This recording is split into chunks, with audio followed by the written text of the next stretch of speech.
Monday, September 6th, 2023. I am at Joel Pearl, and of course, it is time to go in the weeds. How are you feeling? How are you doing? How are you living? How are you surviving? It's hot out there, at least where I am. Jeremy, I don't know if it's hot where you are, but it's hot, okay? It's very hot, and I hope everyone's doing okay. Jeremy Lambert is here, as he always is. We got a lot of show today, but of course, I got to ask, how you doing, Jeremy Lambert? How you doing? It's 80 degrees here. Is that real feel? No, the real feel is 83. Okay. 77 feels like 91. Wow. Yeah. The humidity is at 70%. We're at 75%. So there you go. We're not too far from each other, but it's hot. Okay. Riveting conversation here to begin in the weeds on September 6th. Well, there's nothing else going on. Like, let's face it, CM Punk is gone. He's left AEW, dominated the news cycle for so long, and now we don't have anything to talk about. So, like, the weather. I'm just gonna spend an hour on the weather for this show. I mean, I could vamp for an hour on the weather. It would suck, but we could do it. Really beef up that demo reel I'm working on. Go for it. Anyway, let's not. Instead, let's tell people that, and I'm sure I'll tell you again, in about an hour's time, Impact World Champion Alex Shelley is going to join us. We're going to talk about Victory Road this Friday and Impact 1000. That's being taped on Saturday, September the 9th. They're going to be in White Plains, New York. We're very excited to talk to Impact World Champion Alex Shelley at 11 a.m. Eastern. And of course, you can go ahead, just drop a thumbs up now, because I'm going to tell you again later, and subscribe to us here on Fightful Overbooked, because your subscriptions mean the world to me. That Jeremy's like, they're okay. But to me, they mean everything. Jeremy wants your super chats. Any amount. I don't get any of that money anyway. I want you to PayPal me directly. That's what I want. You can send super chats. That's very nice. Appreciate that. That pays our contributors here on the website or the YouTube channel. You can subscribe. That's great. That always looks good for analytics and algorithms and everything. None of this benefits me. You want to benefit me and my children and my family. It's my birthday in a week and 2 days. PayPal me directly. That's what you can do. PayPal.me/Joel Pearl. That's where you should send it to. I'll make sure Jeremy gets the money. I will. Don't do that. Joel's an untrustworthy Canadian. What are you talking about? Everybody loves me. As all Canadians, there's a former Impact World Champion who doesn't love you, and I'm going to try to make sure that the current Impact World Champion doesn't love you. I don't think Shelley has a bone of hatred in his body, and I know you're going to go seeking it out. But I also know that Steve Macklin is a coward, so we got that going for us. There are 206 bones in the human body. Bryan Danielson can wrestle with 205 of them working, and I'm going to find one in Alex Shelley that dislikes you. Which one do you think it is? The femur? Potentially. My PayPal is at Jeremy Lambert's 88. That's my PayPal. There you go. Same as the Twitter he tells you not to follow. Yeah. Well, yeah, don't follow me on Twitter. That should be my new bit. Don't follow me on Twitter. Send me money. That works for me. We do have a good amount of stuff to talk about. I mean, Raw brought out some interesting stories coming out of Payback, and NXT brought something that I think you and I thought would happen a little bit later, and that is Becky Lynch showing up. We knew she would show up. That was inevitable. But I don't think we expected a match between Tiffany Stratton and Becky to take place next week already. That was unexpected. What do you think of that whole shenanigan? We kind of theorized that it might be on that Tuesday when they're against AEW, which is a month from now, not next week. But it's going to happen next week. Now I'm back in on the Cody on NXT during that Tuesday when they're up against AEW. That's what I'm going all in on. We're having Cody on NXT for Title Tuesday against AEW. It's a good opportunity for Tiffany Stratton. I'm very curious how this plays out, because I don't think Stratton's really losing the title, but you can't super afford to beat Becky, I don't think, after her beating Trish in the cage match. So I'm wondering what they might do. It's the main event as well.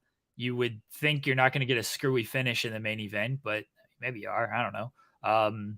Yeah, I'm very curious. Do you think they just put the title on Becky and maybe they do the rematch on that AEW when they're up against AEW, and that way they give it a month build and they get another shot with Becky there? Well, they have a pay-per-view, or they have a PLE in the meantime, right? They have No Mercy at the end of September. So that's a whole other can of worms that they have to work on. Yeah, that's true. Well, what if you make it a trilogy? What if the first match that they're going to do on Tuesday ends in a no contest? Someone gets involved. The Cavendish twins. Cavendish is a mall in Montreal. The what is Cavendish. Cavendish? Cavendish is like they make food, but they're also a mall in Montreal. Very well known. Anyway, the Cavender twins, who are getting used to getting punched in the face comfortably. So if maybe they join Tiffany Stratton, I've been saying that one for a little while. That's a team I want. That's trios I want. But do that and then go into No Mercy, have Becky and Tiffany round 2, and then round 3 be a Title Tuesday. Possibly. I could potentially see that happening, but I don't know I don't know how they're gonna book this out. I think Becky should win, have the title for however long she's gonna have the title. I just don't know about beating Becky in these matches. I guess it's early enough to where you can have her lose here, and then it seems like Becky and Rhea is the long-term plan, right? Becky, Rhea at WrestleMania. It doesn't seem like Rhea is losing that title anytime soon. They ain't really built any challengers for her to lose that title. Becky's about the only person there.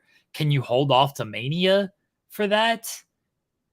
You're going to have to, unless you do it at Survivor Series. But if you're doing that at Survivor Series, I'm probably not beating Becky in early October. If you're holding off till Mania, fine, you can have Becky lose to Tiffany Stratton and two out of three times. Maybe she just pulls a Charlotte and just loses a triple threat match and then doesn't get pinned, and she'll return the favor at some point. Yeah, that press conference is going to be fantastic. Triple H can tell everyone we're okay. Everything's gonna work out in the end and make plenty of sense. I promise. There's no global. It did. Rhea finally got her win back against Charlotte years down the line and in front of way more people. Long-term storytelling. That's what it was. Yeah, you're right. Here's my thing. I'm not the biggest fan of putting the NXT titles on multiple main roster talent at the same time, because Dominic Mysterio still has the North American Championship. He could lose it at No Mercy to Mustafa Ali, which is hilarious, but or they make it a 3-way, because it's possible that after the finish they did last night that they'll make it a 3-way. But that being said, it feels like if they get the title off of Dominic, then they'll probably just transfer one main roster star holding a title to another, and that's going to be Becky holding the women's title. She's never held the NXT Women's Championship. That's kind of like a special thing that's still left on her bingo card, and it's not a bad thing, but I just don't love the idea of main roster talent coming back to NXT to capture championships and then eventually lose them in like this weird I'm putting over the new talent type of way, because it doesn't always work out that way. I think if you're actually putting over the talent, it's fine.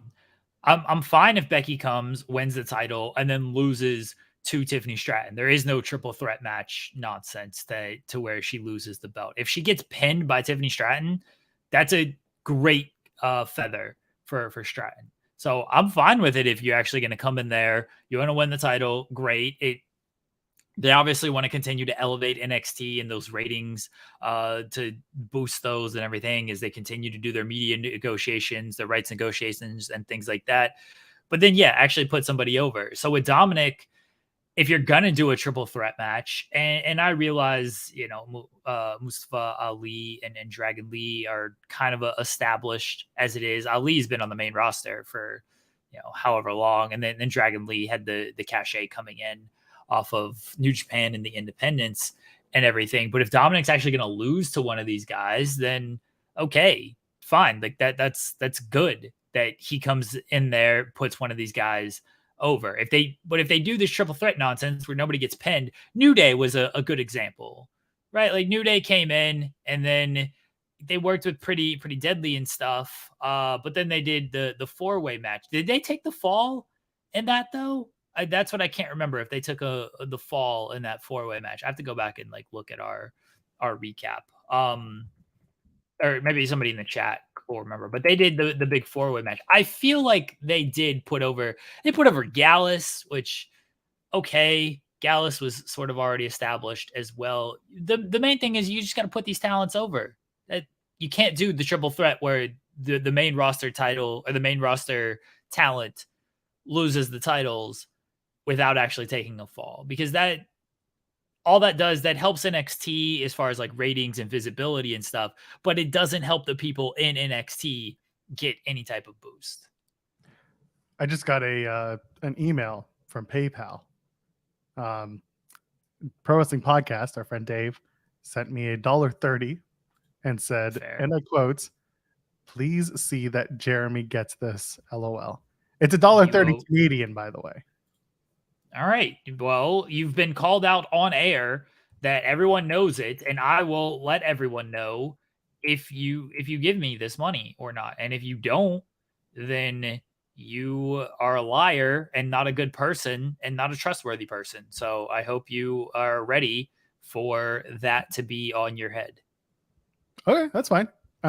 It looks like New Day did lose the fall in that tag title match. I'm just reading a couple. I'm reading a couple of things. And by the way, I can't believe the AAA erasure you have going on for Dragon Lee here. I said independence. New Japan, independence, it's the same thing. Yeah, so okay, this kind of plays in the Becky Lynch stuff and the media rights negotiations. This is something that I think we've talked about here, or at least I've brought up before.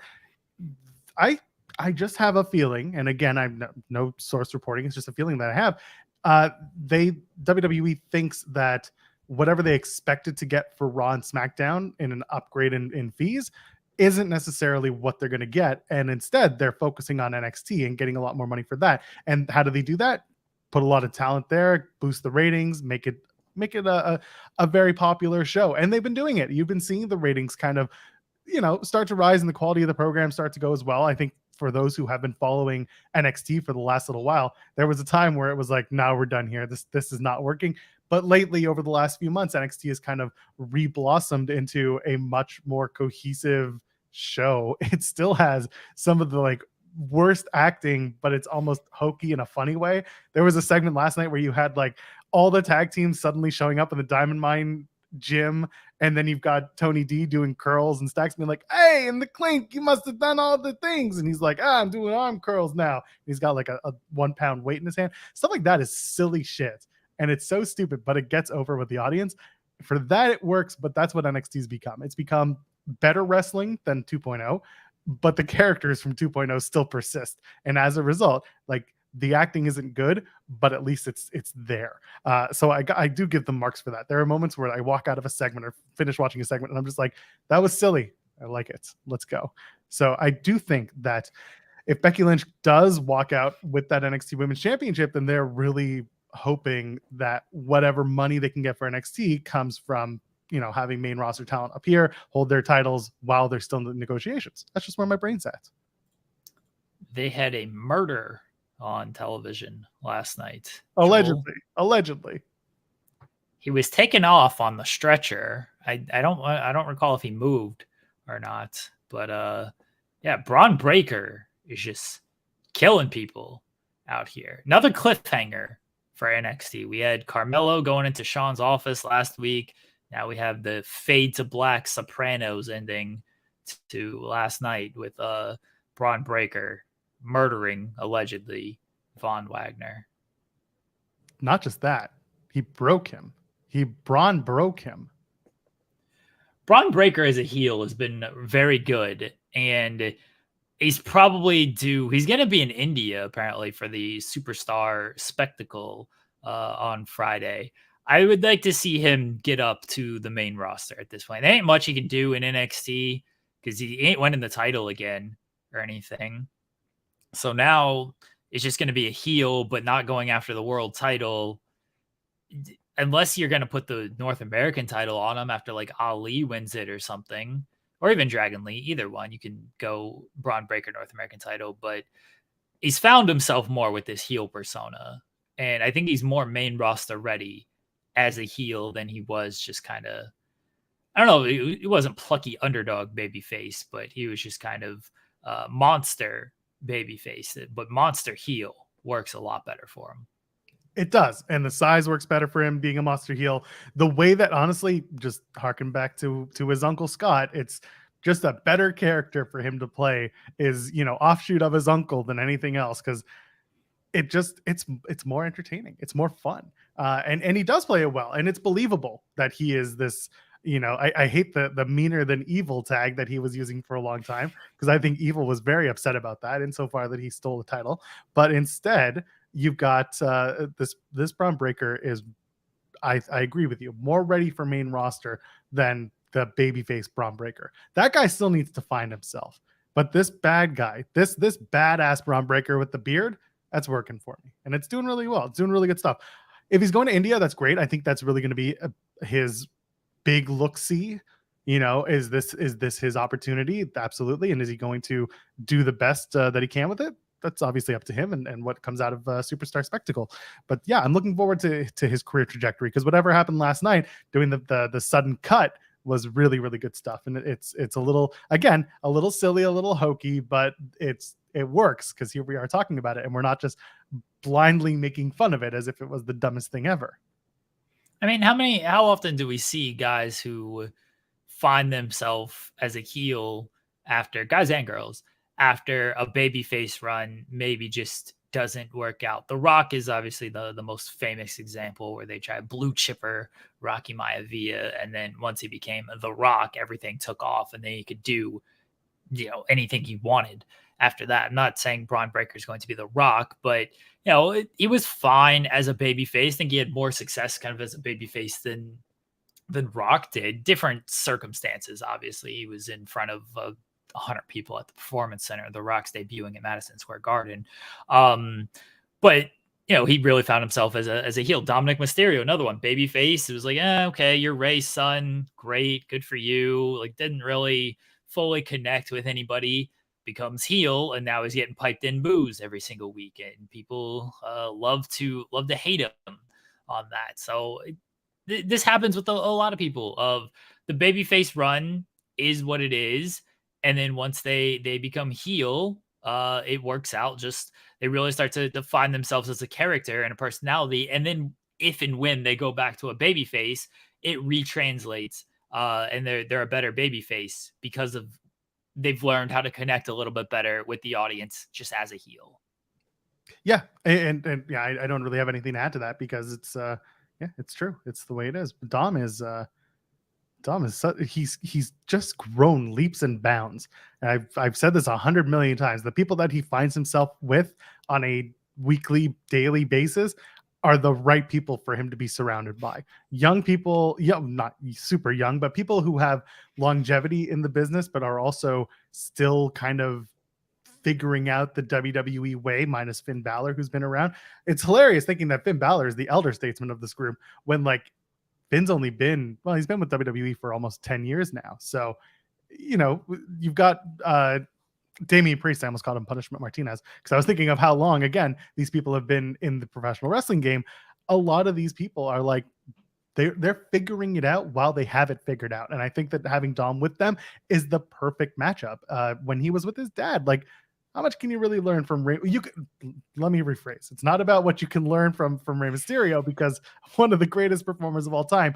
But a shout out to Cody Deaner, actually, because I'm listening to his podcast. It's very good. I'll talk about that in a minute. But he mentioned, you know, when he approached Arn Anderson during his like WWE tryouts, he's like, what can I do to get hired? Like, what can I do? And Arn basically said, you know, set yourself apart from everyone else. And Deaner says, I can't be Rey Mysterio because I'm not his size and I'm not his style. I can't be Big Show or Paul White because I'm not 7'2". I'm not that size. So I have to find the thing that makes me different from everyone else. And then what he does next is whatever. That's not really important to the story. But what is that Dominic Mysterio is not 5'1" and running around the ring with the abilities of his father. So what do? You put him with a bunch of like-minded people who are young to the business and figuring more out, and it works. And his dad's still there, and I'm sure his dad's still coaching him to this day. And it's wonderful to see the development of Dominic Mysterio. It ain't perfect, but you can see a lot of good character work coming up. He's learning. He's learning, but obviously not from Rey Mysterio, because what can you really learn from Rey Mysterio? That's right. He's just useless now. Rey Mysterio just doesn't give us anything. What has Rey Mysterio ever done in this industry, huh? What has he ever done? Senor Nerd makes a good point. John Cena, yeah, he came up with like plucky, ruthless aggression babyface, and then he found himself as the Doctor of Thugonomics heel rapper, and then he went back to babyface, and they still wanted to boo him. And now he's fighting the Miz because we can't see him. So yeah, so many guys have become started as baby faces and then really found themselves as heels. Those boos are piped in, though. Okay, those boos are piped in. People need to realize this. It's getting frustrating and annoying online. Look at all the heat Dom has. It's easy to generate heat when they just press a button every single week. I do want to go and see if they're actually I like how much of the split is the arena and the piped in boos, because there's a certain amount of the arena that really does legitimately love to boo Dominic Mysterio. I don't think I obviously I think that it's a little over the top with the amount that's piped in, but come on, like there is some good stuff when they do it. Like he has to shout over everyone. Like there's some good bits that come from it. Yeah, but we don't know anymore because they've just gotten so used to piping them in. Like they've been doing this for weeks now, and it's very noticeable and it's very annoying. Just let him get the heat that he's going to get, but he got the legitimate booze, the legitimate heat for a time, and they're like, "Oh, this is great. We love this." And now they just can't help themselves but to run into the ground of like, we need to just do this every single week. And now it just becomes hokey and fake, and it's not as fun. It's Thunderdome booze. It's not fun if you're gonna manufacture the heat like this. It's when it's authentic, it's great. When you're just gonna press a button, it's like, oh, this is stupid. I always think about that when wrestlers used to have to basically work in an empty space with zero reaction. Even when it was piped in, they couldn't hear anything. I think some wrestlers requested that it be piped in, but either way, it was like this very strange time, Thunderdome and all that. But I do remember it was such a pain in the ass. And yeah, it was probably the best and worst thing that ever happened in the pandemic was like, oh, we can further control the booing and the cheering. And then it was like, yeah, but we can also really control the cheering and the booing. And then it just became the way it is. It's not great. They're gonna start piping in the LA Knight pop, and it's gonna be very annoying. Yeah? No, I'm kidding. LA Knight seems, from everything I know, is getting real reactions. They're not piping anything in on him, and I hope they just continue to just let that roll. Let the audience be the audience. Don't press a button for the television audience at home to try to manipulate things. The audience, they're there, they're reacting, they're doing great. Like, you know what I mean? Like, you're drawing big crowds, the crowds into a lot of the stuff that they're doing right now. You don't need to try to further it by hitting a button. But the buttons are what works best, like when they leave a thumbs up on the video. Huh? Fine transition there, Joel. Thank you. I'm glad I did it. Let's talk about Gunther, because that's on the thumbnail of this video. It looks like the Intercontinental Championship reign continues. It does, not looks like, it does. And that he will be breaking the record on Friday. Barring any SmackDown, he shows up and has a random match against, I don't know, LA Knight. Well, it doesn't matter. He still breaks the record. What is it, Thursday that he breaks it? Oh, okay, I thought it was Friday. No, it depends on who you listen to. The 554, or sorry, 4. I'm bad with numbers. 454 is the cage match Wikipedia record. So that Honky Tonk Man has. So 4:55 would be Friday. So Friday midnight breaks the record. WWE recognizes it as, at least on their latest graphic, was 4:53. So if that's where your recognition is, then it would be Thursday that he breaks it. Basically, wait until Thursday, and then if WWE puts out their big graphic, congratulations, Gunther, longest Intercontinental Champion of all time, then that's when they're recognizing it as the record broken. If they don't say anything on Thursday, then Friday is when they're going to recognize him. Regardless, unless he loses, there's no live event, so it's done. It's broken unless, I don't know, somebody breaks into Gunther's house with a referee and is like, fight me right here, put the Intercontinental title on the line, and then they beat Gunther. Like, that's the only way he's gonna not break the record. I think someone on NXT should have called him out last night, and you should have gotten a random one-off Gunther appearance that you were not expecting. And I don't know, Bate was there. He's facing like Dabba-Kato last night, but like Bate should have come out and called him out and done a match last night. I know that would have meant some stuff had to be cut, but I would have just done an impromptu match with Gunther, someone trying to prevent him from breaking the record. Is he on the India show on Friday? I don't see him being. I mean, but again, India, oh, they're ahead. He's in the main. He's in the main, but it's a triple threat. No. Or it's a trios match. Is it? Again, who? Wasn't that the Seth match? No, it's Seth and Cena against Vinci and Kaiser. Oh, they have Gunther also on the poster with them.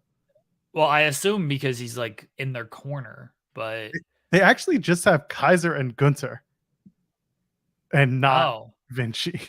So that's weird. It wasn't Gunther at first, so maybe they've changed it. I don't know. Anyway, it doesn't matter. It doesn't look like he'll have another Intercontinental Championship match between now and the time he breaks the record. A wild Dana Brooke would just be awful. Just awful. She'd be dressed in all black. I'm with you. I'm with you, Louis. Louis also sent me a PayPal. Louis sent me a PayPal. Said, yeah, just a couple minutes ago, and it says, and I quote, "Where are you seeing this graphic? Hold on. Where are you seeing this graphic?" On WWE's website, on the Superstar Spectacle poster, it has Gunther and Kaiser. I will send it to you in the private chat. This is the direct WWE event poster.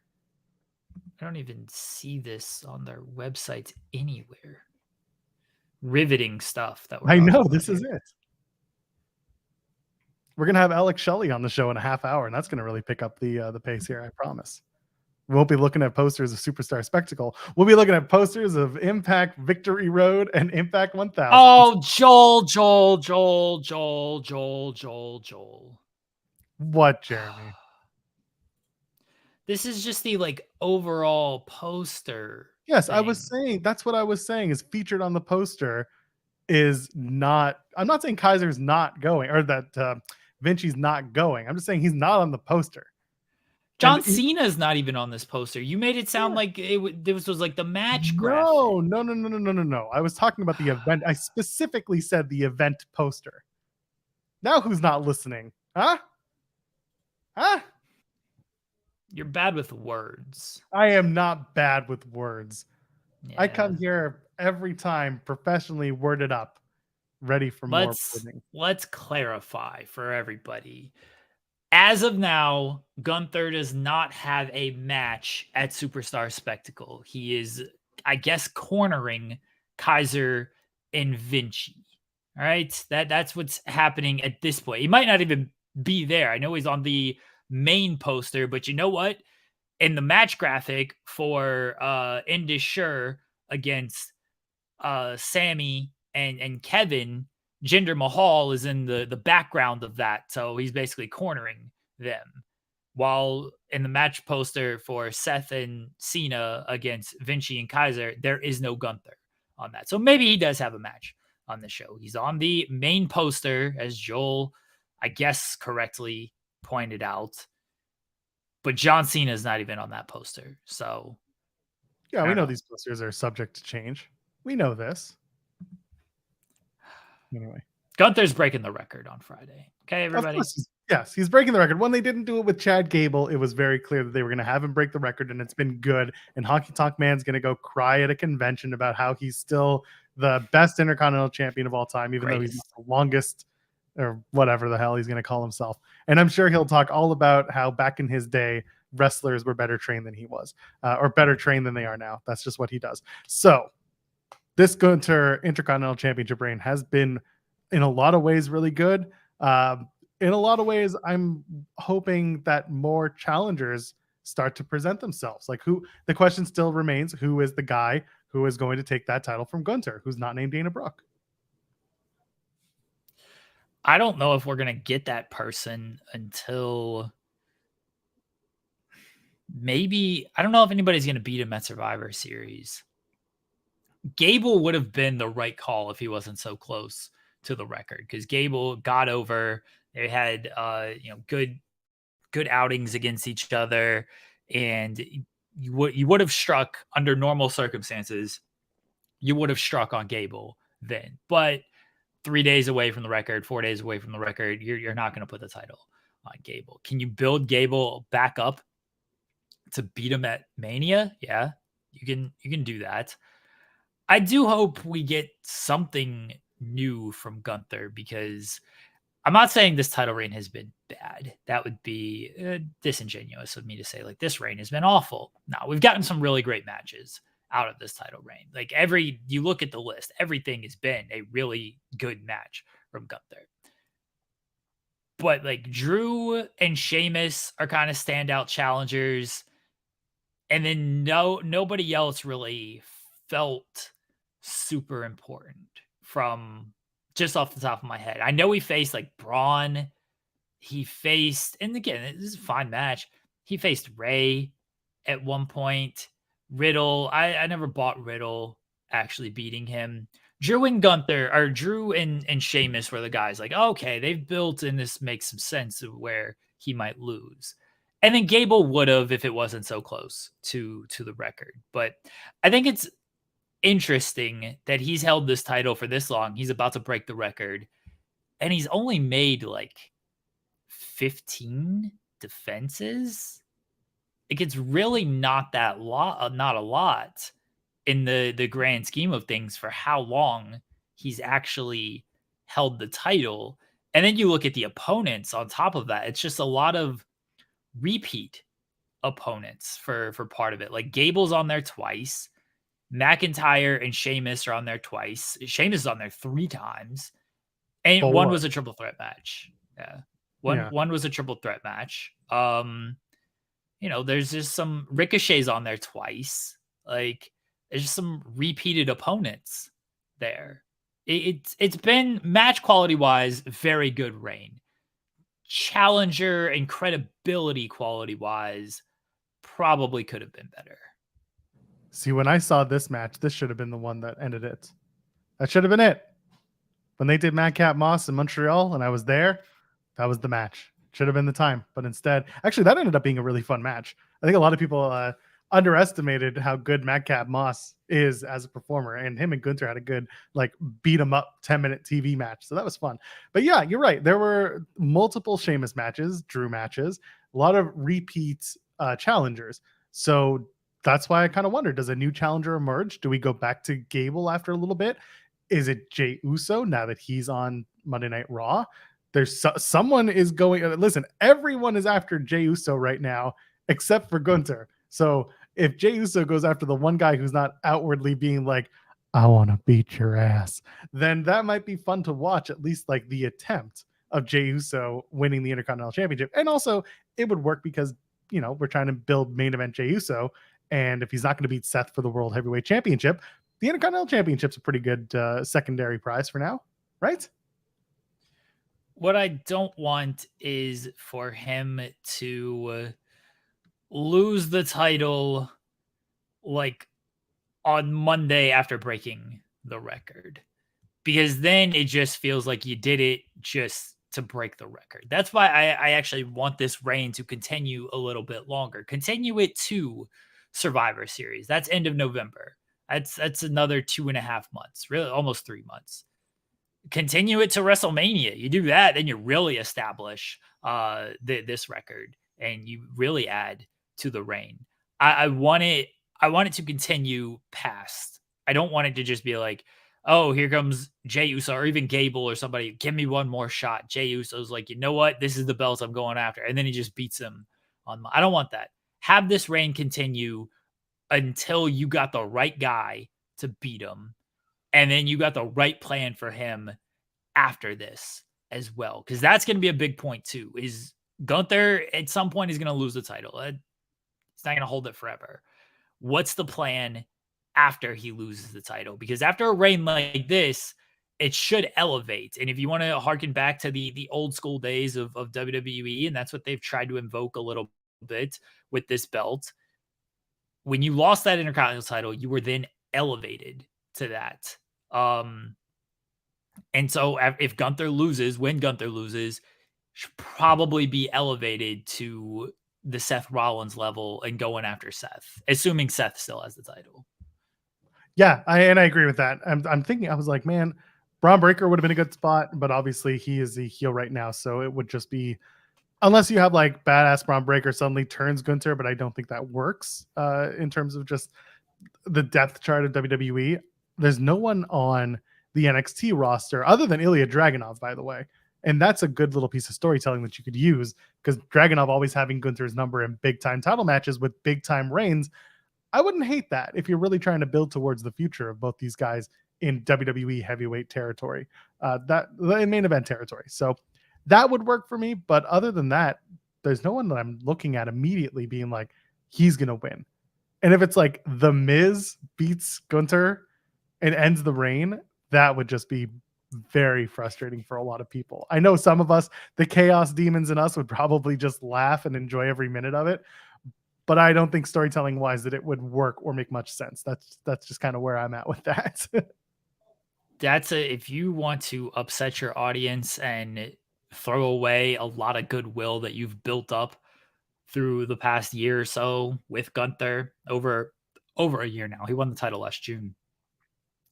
Having him lose to The Miz would be a very sure way of doing that. Really having him lose to, I don't want to say anyone, because there are certain people who could make it work, but yeah, Miz, no offense, like Dolph Ziggler ain't been on like television or anything like that. Like, it's just you gotta put someone in that position who hasn't been in that position. Miz is a been there, done that person. Dolph Ziggler, a been there, done that person. Sheamus would be a guy who might be a been there, but he has not done that. That's the one title that eludes him and that he wants.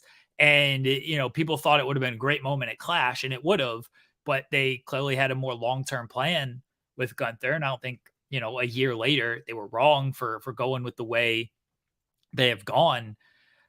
Have they done Sheamus too much? Has he just lost too much to where people aren't going to buy it? Maybe, but then this is why, if you can hold off until WrestleMania, by that point you build Sheamus up enough. You're a year after Sheamus's kind of last challenge for the title, which was the triple threat match. That was the last time he challenged Gunther for the title. You're a year removed from that.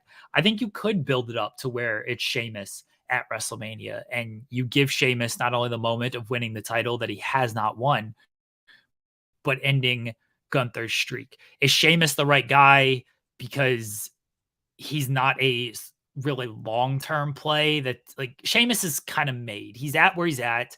People still like Sheamus. They get into Sheamus, but he's not someone who needs the Intercontinental title. Not necessarily needs the Intercontinental title, needs to end this streak, because ending this streak matters just as much as in winning the Intercontinental title. Like, ending the reign matters just as much as that. And Sheamus doesn't necessarily need that kind of victory on there. It's almost to the Reigns level of winning the title and stuff is nice, but when someone's held the title this long, just beating that person means just as much as holding that title. And you got to have the right guy in mind to actually beat these people. So it's funny, as you're saying, we can do Sheamus, Gunther, WrestleMania because of the long-term arc of Sheamus needing that one title that's eluded him. I think to myself, why does it always have to be WrestleMania? You know, we keep trying to book all these stories to the end of WrestleMania, or just think of it to then. What if this is a Royal Rumble conclusion? What if this Sure. is Sheamus beats Gunther at Royal Rumble, and then Gunther with a chip on his shoulder, having just lost the Intercontinental Championship, I knew just you were going to go there monsters his way to a victory at the Rumble? because I don't think Gunther's winning the Rumble. That's why. Who do you have winning the Rumble at this point? You still have Cody as a two-time? Yeah. Why? 'Cause And I he's ask gotta that finish the seriously. story. I'm asking that seriously. I'm not asking like, why? It's more like, what's your reasoning? He's got to finish the story. Cody, bless him. I don't know if he's going to SmackDown. Like they're getting trade compensation for Jey Uso. You know, we kind of talked about that on Monday. Like, would they do a trade? Because otherwise, SmackDown's lacking a little bit here. Cody makes sense. I've seen people, and I think this is what it will likely end up being. Miz is feuding with Cena, Invisible Cena on Raw. Miz is still kind of feuding with LA Knight. You just put Miz on SmackDown. And I I don't. think that's where they end up going more than Cody, if I'm being honest. I think it's more likely that Kevin Owens ends up being the guy, and they just split up Sammy and KO for a while Sammy and Jay be friendly. Because I don't know if you want to start a KO turning heel program right now, whereas you can use some baby faces over on SmackDown and like a main event baby face, and KO would be a pretty good one to have around. I mean, that's LA Knight. LA Knight's the main event babyface on SmackDown. I'm fine with Kevin Owens if that's who it is. I think he would be a very good fit on SmackDown. There's a lot of stuff you can do with Kevin Owens on SmackDown. The Miz. There's so much trust there, and because you are doing the Cena stuff, Cena's on SmackDown for 7 weeks. He ain't on Raw for 7 weeks. You can only get so much mileage out of Miz doing Invisible Cena every week. He already beat him up. He left him laying. Cena going to get his heat back on Raw. Invisible Cena. Miz is going to beat himself up with the Invisible Cena out there. I think we're going to see a lot of Miz on SmackDown moving forward. And I think they're going to explain it that that's what the compensation. Okay, but what happens to the Grayson Waller effect? And again, I ask that seriously because each side, Raw and SmackDown, have some sort of talk show segment that they go with. Grayson Waller effect is one that's very popular on SmackDown. Miz TV is the one that exists on Raw. I'm not going to tell you if it's popular or not, but it exists typically around the 10 o'clock hour so that we get to the crossover for hour 3. But it exists. What do you do with that? Because you've now lost one of your anchoring talk shows on Monday Night Raw. You do the KO show on Monday. You do the KO and Sammy show on Monday if you need to. You balance out when you do a Miz TV, when you do a Grayson Waller effect. Like you figure this stuff out.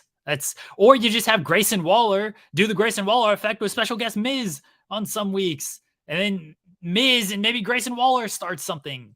You figure it out. My expectations are Miz. You know I like to keep my expectations low, Joel. And I like Miz. I thought. Go ahead. What? Go ahead. Go ahead. I was saying I like Miz. I thought the segment on Monday was very good. I thought it was very funny. I liked it. Thought Miz was fantastic in that segment. But I'm not going to expect a Kevin Owens or Cody Rhodes out of this. I think Miz, when you're looking at where things are going, makes the most sense because he is feuding with LA Knight and John Cena. So it's just an easy transition to put him on SmackDown for this. That's the only reason. That's why my expectations are what they are. If they just have Miz show up on SmackDown because anybody can show up at any time, who cares about the draft? And then they actually do give me a Kevin Owens or a Cody on SmackDown, great. I'm for that. I think that's a better move. But based on these current storylines, my expectations is just it's Miz, and he's saying, I wanted to come to SmackDown and call out Cena and continue to feud with LA Knight. So that's my expectations. Getting back to your original question of Cody, bless Cody. He's done a fantastic job of staying over after WrestleMania when it could have just been an easy, this dude's a loser. Who cares? The Brock feud, he did absolutely everything he could with that. The reactions are still great. Everything is still coming up Cody on merchandise sales, everything. And you got to pay this off. And Mania is obviously the time to absolutely pay it off. So that's why I think he wins the Rumble again. He goes he goes on to WrestleMania and he actually beats Roman Reigns. So that's why I think Cody is the guy to win the Rumble. Gunther might be the guy to win Elimination Chamber and face Seth at WrestleMania, or whoever holds the title. I don't think Seth is honestly keeping it until Mania. I think Seth is losing it before then. He might lose it at Royal Rumble, honestly. But Gunther might be an Elimination Chamber winner. And then he goes on to Mania to challenge for the Raw title. It's funny because my brain says Cody wins Elimination Chamber because he just won the Rumble last year. So going back to back, it's just a different approach to a story that they just started telling last year. He's going 1 this year, baby. Cody's going 1 to 30 and win it all. He was 30 last year. That was the criticism, right? Yeah. Oh, Cody came in last and he got to face Gunther when Gunther was all beat up and everything. Now Cody's going wire to wire, baby. I get that. But I also have a feeling that if they do Elimination Chamber with Cody and he wins, that Cody comes in as the first guy, not the first guy. He comes in as one of the first in-ring participants and starts the match and basically plows through everyone, but certainly goes through most of the field en route to winning the Elimination Chamber and getting a shot at WrestleMania, getting the Roman Reigns match. But if you win the Rumble, why the hell are you not taking the Roman match? I think that's stupid. If you win the Rumble and you're like, oh, no, I want to face this guy over here. No, you want the Roman match because one, Roman having that title, that's the biggest title. That's the mountaintop. You also know you're getting that main event spot. Yeah, that ain't guaranteed if you're facing whoever the Raw champion is. So, two nights of Mania.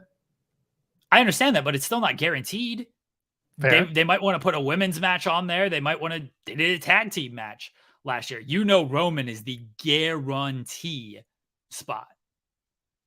I get it. I do. I totally get it. In my eyes, if let's say Seth Rollins is still the champion going into WrestleMania or coming out of the Royal Rumble, and a heel wins the Royal Rumble, who happens to be from Monday Night Raw or maybe whatever, let's just say it's just a heel wins.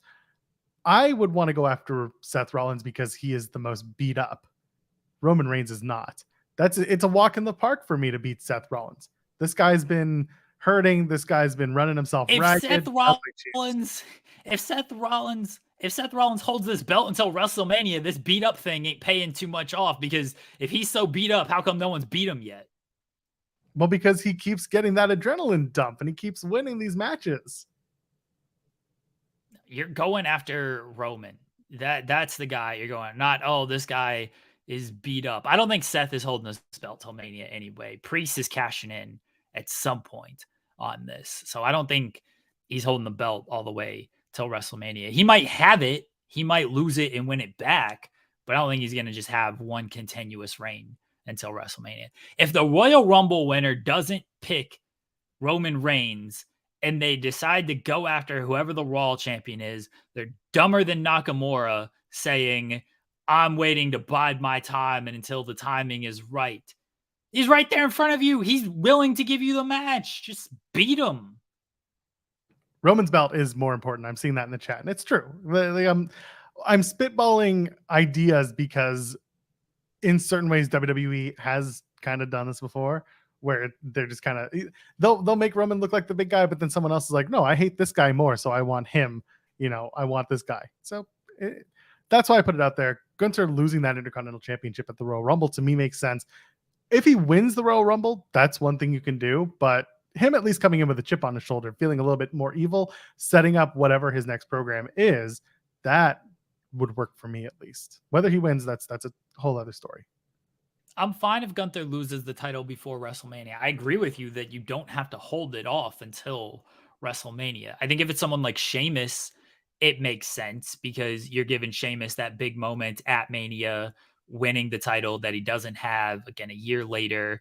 It'd been a year since challenge. I think it makes sense there. If it's not Sheamus, you can do it at Survivor Series if you wanted to. You could do it at Rumble. And then I think Gunther going on to Elimination Chamber and winning that would make a lot of sense as well. And then that's how he goes after the Raw title. I'm even okay with like Gunther winning the Rumble. I'm not mad at this at all. But then one, he's got to face Roman because I think it's dumb otherwise. And two, it just feels like it's Cody's time still. And I don't think they can afford to miss this again. They missed it this year and people were upset, but then Roman pulled it all back around because the Uso stuff was good leading into SummerSlam, and now who knows where we're really at. But by the time we get back to WrestleMania, people will be feeling the story again, and Roman will do the acknowledge me, and Paul Heyman will be great, and they'll make everybody care again. You can't afford to screw over Cody and make Steven Jensen cry for 2 straight years. You can't do it. You just can't. It's like missing the bus twice in a row. It just nobody's happy the second time. You get belligerent the second time around. So I get it. I do. We got a super chat from Malik Black saying, and just need to say RIP to my boy Von Wagner. We'll see. We'll see. Van Wagner. Yeah, he's. And look, Seth, I'm not mad if the title is the title. Seth winning the Rumble and facing Roman main event WrestleMania, I understand people might not be too thrilled about that, like when it happens, because I think everybody's so on board with Cody right now. The Seth story going into Rumble, what was it, last year, was excellent. He didn't beat Seth. He got himself DQ'd in that match. I think there's a great story to tell still with Seth and Roman. I'm not even mad if Seth wins the Rumble and goes on and faces and finally gets his headlining bout at WrestleMania that he's been chasing, and he's the one to dethrone Roman. I ain't mad at that at all. And then you can do Cody and Seth because who's the guy that Seth has not beaten? Cody. So you could potentially do that. Has Seth Rollins ever been cashed in on? Can you think off the top of your head? Riveting. Ambrose cash in on him? I feel like it was, or because I don't think Roman was cashed in on multiple times. I think it was just the I think that's the one time it might have happened. Okay. I was thinking, like, do you want to do a poetic justice thing where Damian Priest comes in at the end of a show? Do not a heist of the century thing, but like do another match suddenly becomes a triple threat. Damian Priest comes in and wins the match, walks out with the world championship. It's another option you have.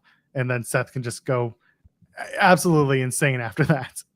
And then be like, you got me. And then they start a new feud between the two of them. That's possible. I don't know when the cash in is going to happen for Priest. You know, Rhea's telling him, even though Rollins is laid out and everything, Rhea's like, no, don't do it right now.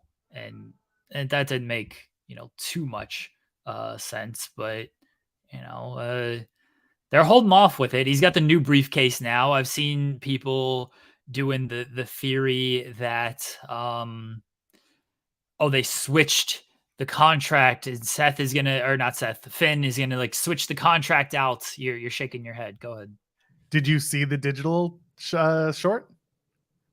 They literally had Finn and Damian with both briefcases moving the contract into the purple briefcase. And then shutting it and walking away. So like they closed that loop. And it's funny because you're not the first person to mention that. No. Okay, I understand they closed that loop for now, but is he going to still carry around the green briefcase? This is my thing, is like, if he still carries around the briefcase, what's preventing Finn in a non-digital exclusive from putting the contract back in there, and then Finn cashes in the green briefcase and then he reveals, oh look, I switched the contract out, type of thing. Hate that idea. Hate that idea. It doesn't make sense. The guy who won the briefcase is the guy who gets the match, not whoever's just hanging on to the, like, if that's the mentality, then Bayley could have cashed in and won the women's championship whenever she wanted, because she held on to the briefcase She wasn't sometimes. smart enough to do it. Well, I don't think it's a smart thing to do, period. I think that's just a really silly, like a really silly workaround that doesn't even exist as a proper workaround. I think it's a dumb storyline beat to try and do. And it makes the audience look like idiots, because we know who won the briefcase. That doesn't mean that whoever holds the briefcase physically in their hand are the ones who get the title shot. Like, it's for the person who won the match. No, I agree with you. I'm not saying I think this is a great idea or anything. I'm just throwing out there that this has been the theory for people, and you said that they closed it by switching the contract, and I said, well, they've done dumber things than, Finn just switching it in a non-digital exclusive and then cashing in. Like, Andrew the Giant says someone else can't cash in. Morrison did it and it got vetoed. I agree. Like, it should not happen this way, but Yeah, I remember. I don't put it past WWE. What? No, I was saying, yeah, I remember that with Morrison. And yeah, I remember that. That was silly. Yeah, I'm not saying it should happen this way, but I'm not putting it past WWE to have Finn have the green briefcase, cash it in, the referee being like, what is going on here? And then he shows him the contract and he's like, oh, okay, he's got the contract. Let's sure. And then Finn wins. I'm not putting anything past WWE. You can make up your own rules. It's wrestling. It's true. It's a whiteboard. That's the rules of wrestling. It's just a whiteboard. Alex Shelley, Impact Wrestling World Champion, is going to be joining us in a couple of minutes. So tell your friends, okay? Tell them right now to come and tune in, because he's going to be live with us very shortly, talking about Impact Victory Road and Impact 1000 happening this weekend in White Plains, New York. Jeremy, as we kind of wind down on this WWE talk, is there anything else you want to get into? Because I did love, and I kind of said this earlier, the Jey Uso coming in, getting a huge, ovation from the crowd, and then having to basically go face to face with everyone that he has wronged during the Bloodline story. I loved that piece of storytelling. I love that it's in there. Everyone's after him. Well, Drew is going after Cody if Jey Uso screws up, because Cody is the one who brought him to Raw. That was sure, Drew. Let's blame the person who. If I'm Jay, I'm going after Drew and be like, it's this guy over here. Blame Cody, not me. Oh, that was something. Yeah, Dom was trying to get him into Judgment Day. So that was, come on. We're a welcoming family here at Judgment Day. No, Jay feels like a big deal. And there's some new life to him on Raw as a singles guy away from the Bloodline. And yeah, it's good that they recognize that, hey, people are still kind of pissed at this dude for everything he's done over the past 3 years. So I think it's good. I'm interested in see where it's going. He's I love his crowd rocker, man. The blow me motion over here. Yeah. First of all, Street Profits have been doing that one forever. So what are you talking about? True, but it ain't as over as Jey Uso doing. 50 Cent did it way back. That's where I'm sure it happened way before that, but 50 Cent, when he was at his peak, was doing that. So that's the low rider. That's the thing. If you say so. I do say so. That's just what I do. I like the idea, though, that I want Jay to have to approach the Street Profits and be like, hey, I did this first. And Street Profits be like, no, this is us. Stop stealing our bit. And that's kind of what we do here. we steal bits and we talk about it. Anyway, once he's settled, I'll ask for a thumbs up, and then we can bring on our guest and we'll have a good time here. So here we're excited. This is going to be a really good conversation coming up. Is that thumbs up? No, we're getting set up. This is the glory of live internet podcast. Well, wait a minute. Jeremy, is there anything you want to add before we transition on? I'm very excited to talk to Alex Shelley, who's one of the most influential wrestlers, singles tag team personalities of all time. And, it's to come off as a fan, but it's one of my favorite wrestlers that I've ever had the pleasure of watching compete. So I'm really looking forward to talking to Impact World Champion Alex Shelley. Yeah, looking forward to this conversation. And yeah, when he's ready, we're gonna bring him on. He's just doing his thing right now, and we'll have a lot to talk to him about. I know that Impact Victory Road is this Friday, September the 8th in White Plains, New York. The next night is Impact 1000, Saturday, September the 9th, same place, White Plains, New York. Go check that out. Go to the shows if you can, because it's gonna be. I mean, we're going to be talking about it on Fightful, I'll tell you that much. All right. So if he's ready, he can give me a thumbs up and then we can get to it. There we go. Ladies and gentlemen, the Impact World Champion, the man who is honestly just synonymous with Impact at this point. Let's get to it. Ladies and gentlemen, friends beyond the binary, it is Alex Shelley joining us now. Good morning. How you doing? Good. How are you gentlemen doing? Doing well, thanks. Doing well. Is Alex is Mike low? Mike might be a little low. Yes. Talk to us for a sec. Can you hear us, Alex? Okay. I can hear you guys. Okay. It's a little low. Hopefully it comes through. Well, the beauty of live radio here, Alex, you're teaming with Chris Sabin to face the Rascals at Impact Victory Road this Friday, going after the tag team championships to maybe add more gold. So, what can fans expect when you and Chris Sabin reunite to go after the Impact tag team titles?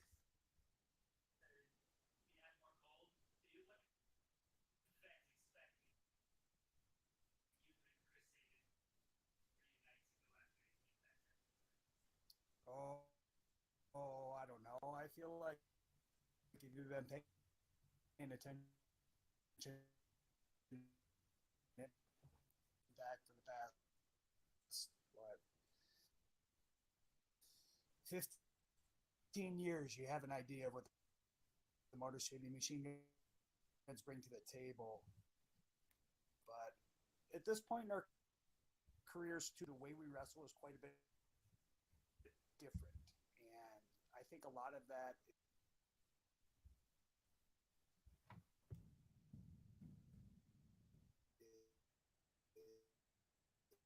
We're having a lot of audio issues.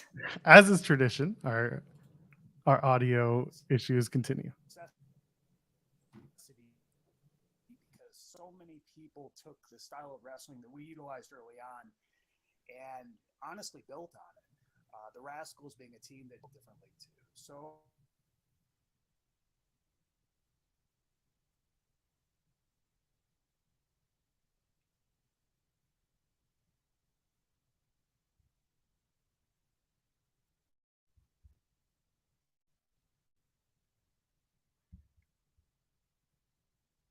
All right, I feel bad. I don't know if Alex is just frozen at this point. I'm gonna just take him off because I don't want it to be frozen, and then I feel like we're on a delay with him, and Yep. he's very low on our side as well.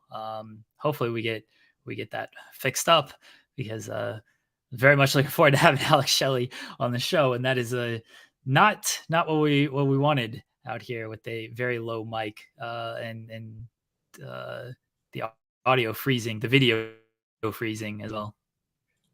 Okay. Shall we try again? Yes, we'll try that again. We're going to try again. All right. How are we doing? Are we back?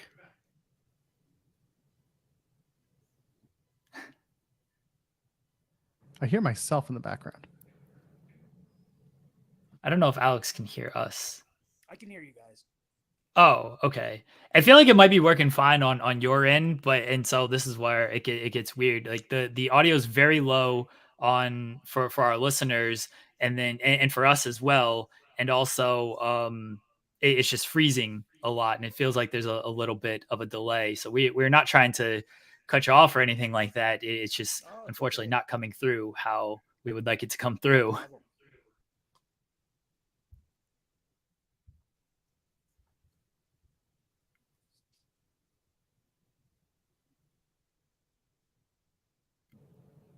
It's here. Okay. Alex has Kate's Wi-Fi potentially. All right, so you were talking about the match with the Rascals, and we heard part of it as far as the Motor City Machine Guns influence on really tag team wrestling. I know the Young Bucks have very much credited you guys for really starting the innovated offense and the chaining of maneuvers and things like that. And then the following night with Impact 1000, you're defending the title against Trey. So kind of working with him twice. Can you speak to the growth of Trey Miguel in Impact Wrestling? Sure. Can you guys hear me okay? It's still a little low. Okay. I think Trey's journey is a pretty profound one. He's somebody who I met when I first came back to Impact during the pandemic about 3 years ago, and right away I gravitated towards him. And from then on, we became friends, but we also became partners, and he credits me with a lot of his, I suppose, university level training, which I think is really cool. And to me, that's an honor to be able to help have fingerprints on the next generation of guys as I have my own. I think he's going to the future of this company one way or the other. X division, tag division, heavyweight division, well, not heavyweight division, world division. And I'm so proud of him, having persevered in a lot of ways. And granted, he behaves differently now, but at the same time, to just kind of face everything head on and tackle all the odds he has deserves nothing but respect, in my opinion. This past week on Impact Wrestling, you and Josh Alexander had a moment where I feel like you took a hard left and started talking about people considering you a transitional Impact World Champion. Where does this feeling come from? I am curious to know. I think because Josh lost the title, right? Like, he never got pinned. He had to give it up because he was working so hard that he suffered an injury. And in wrestling, really, in any sport, it's not a matter of if you're going to get injured, it's a matter of when.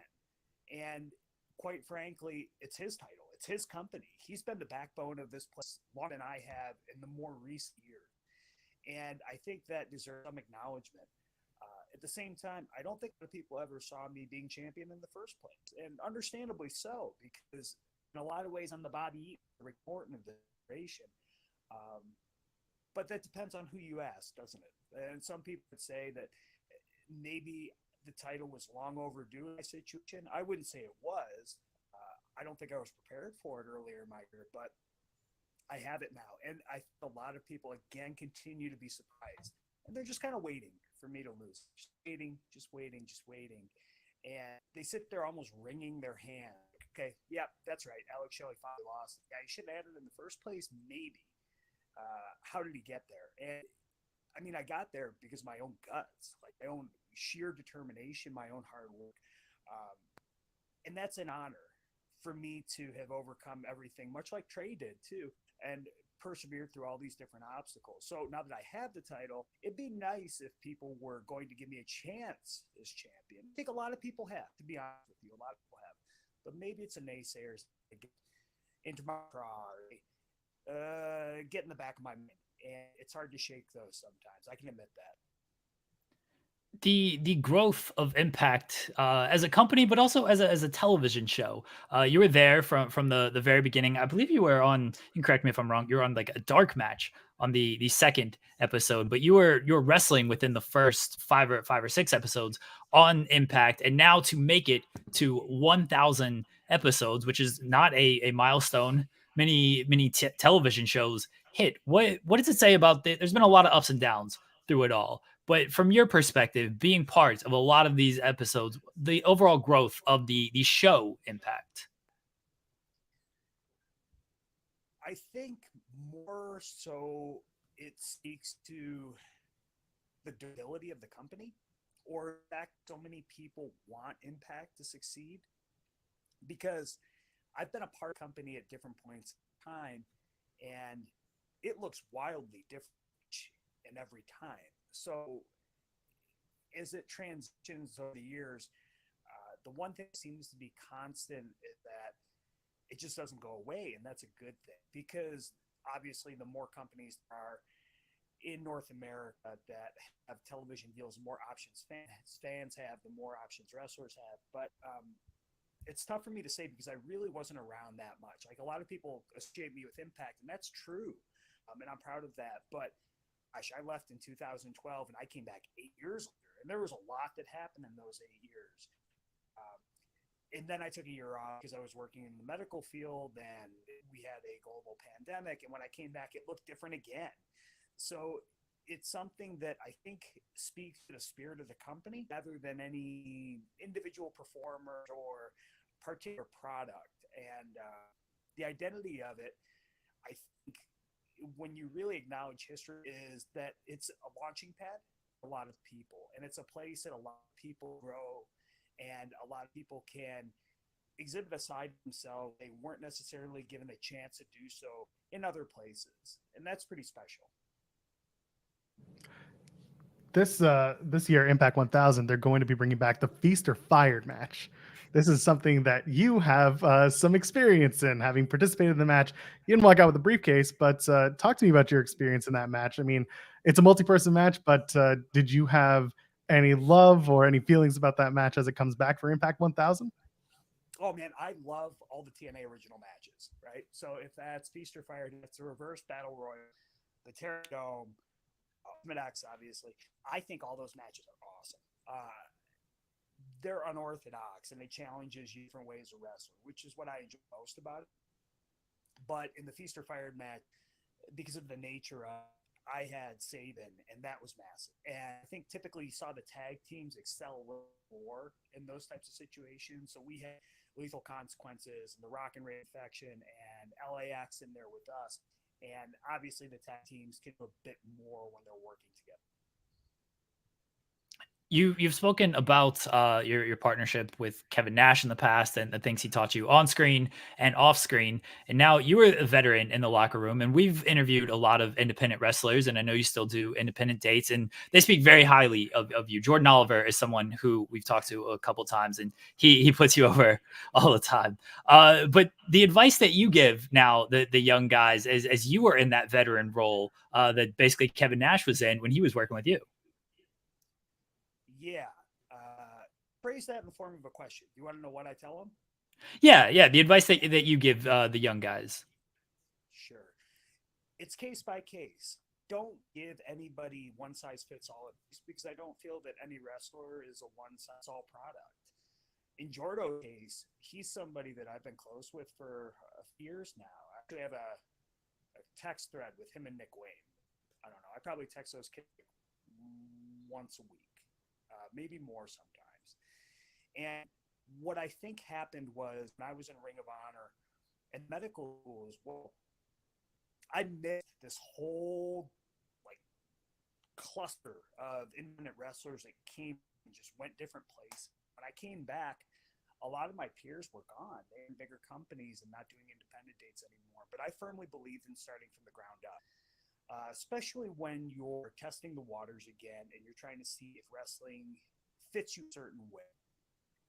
So in doing so, I met all these fantastic different independent wrestlers. I met Jordan, Nick Wayne, and Masha, and E. Moriarty, and Cole Redrick, and Calvin Tankman, and Top Flight. I met all these guys, and they were all so good. And they would ask me questions, and I always tell people, I give you advice. I give you perspective. Because ultimately, I don't think there's a right or a wrong way to professionally wrestle. But there are certain things that I've learned from guys that these people aren't going to meet. So they're never going to get to train with Sabu.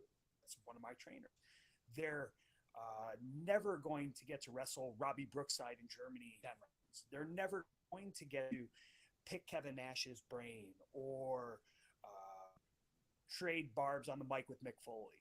These guys don't have that opportunity. Just shut down now. And much like these guys had opportunities that I was never going to get, I think it's important to share whatever you've learned from these situations with people who want to learn it. And I give that information to them alongside other things that I've learned too, which is more physical maintenance or in-ring mechanics. it's up to them how they utilize that. But it seems a lot of them have utilized it to max capacity or figured out a way to format into their own regimen. And to me, that's just so cool that these guys are optimizing their performance one or the other, and giving me credit for it, because really it's them doing the work. It's just me opening their eyes and saying, well, maybe look at it this way rather than this way. This one's a bit of a two-parter. So we'll start with question one. Steve Macklin, Josh Alexander, they both have claims to wanting a match for that Impact World Championship as they face off Victory Road. Do you have a preference in either challenger? No, not really. I think both so good, right? They really are. Personal discrepancies aside, both work so hard, and they're so talented immensely. When I first met Macklin, it was the tag team tournament NXT, and it was Kushida and I against his partner, and I thought he was so awesome right out of the gate. I was like, man, this guy's really, really phenomenal. He reminded me so much of Bobby Roode. I tell him that to this day, but he's a great competitor, and he loves wrestling. I say the same thing about Josh Alexander, and they pursued it in different ways, but both these guys are about the same age, and they're arguably the same size, and they've got a lot of the same attributes, and they're just hard, tough, solid wrestlers. And I've gone toe-to-toe with both. Macklin and I went about 25, and Josh and I went over 30, and they're just so good. Love being tested that way. I really do. So either one of them as challengers, I mean, that's phenomenal to me. And if they can take the belt from me, like, by all means, to do so, because ultimately I view championship reigns as Darwinistic. If I can't maintain it, then it's not my hold anymore. But they're both capable of being champion. Again, The follow-up question was actually from Steve Macklin, who had an interview with our own Fightful Sean Ross Sapp. And when asked if he would like to ask a question of you, Alex Shelley, he said, when do I get my rematch? Sure. We don't make the matches in Impact. In Impact, the wrestlers do not have the authority to do so. So that's not my question to answer, is it? There you go, Macklin. Don't you? Oh, hands off, man. No way.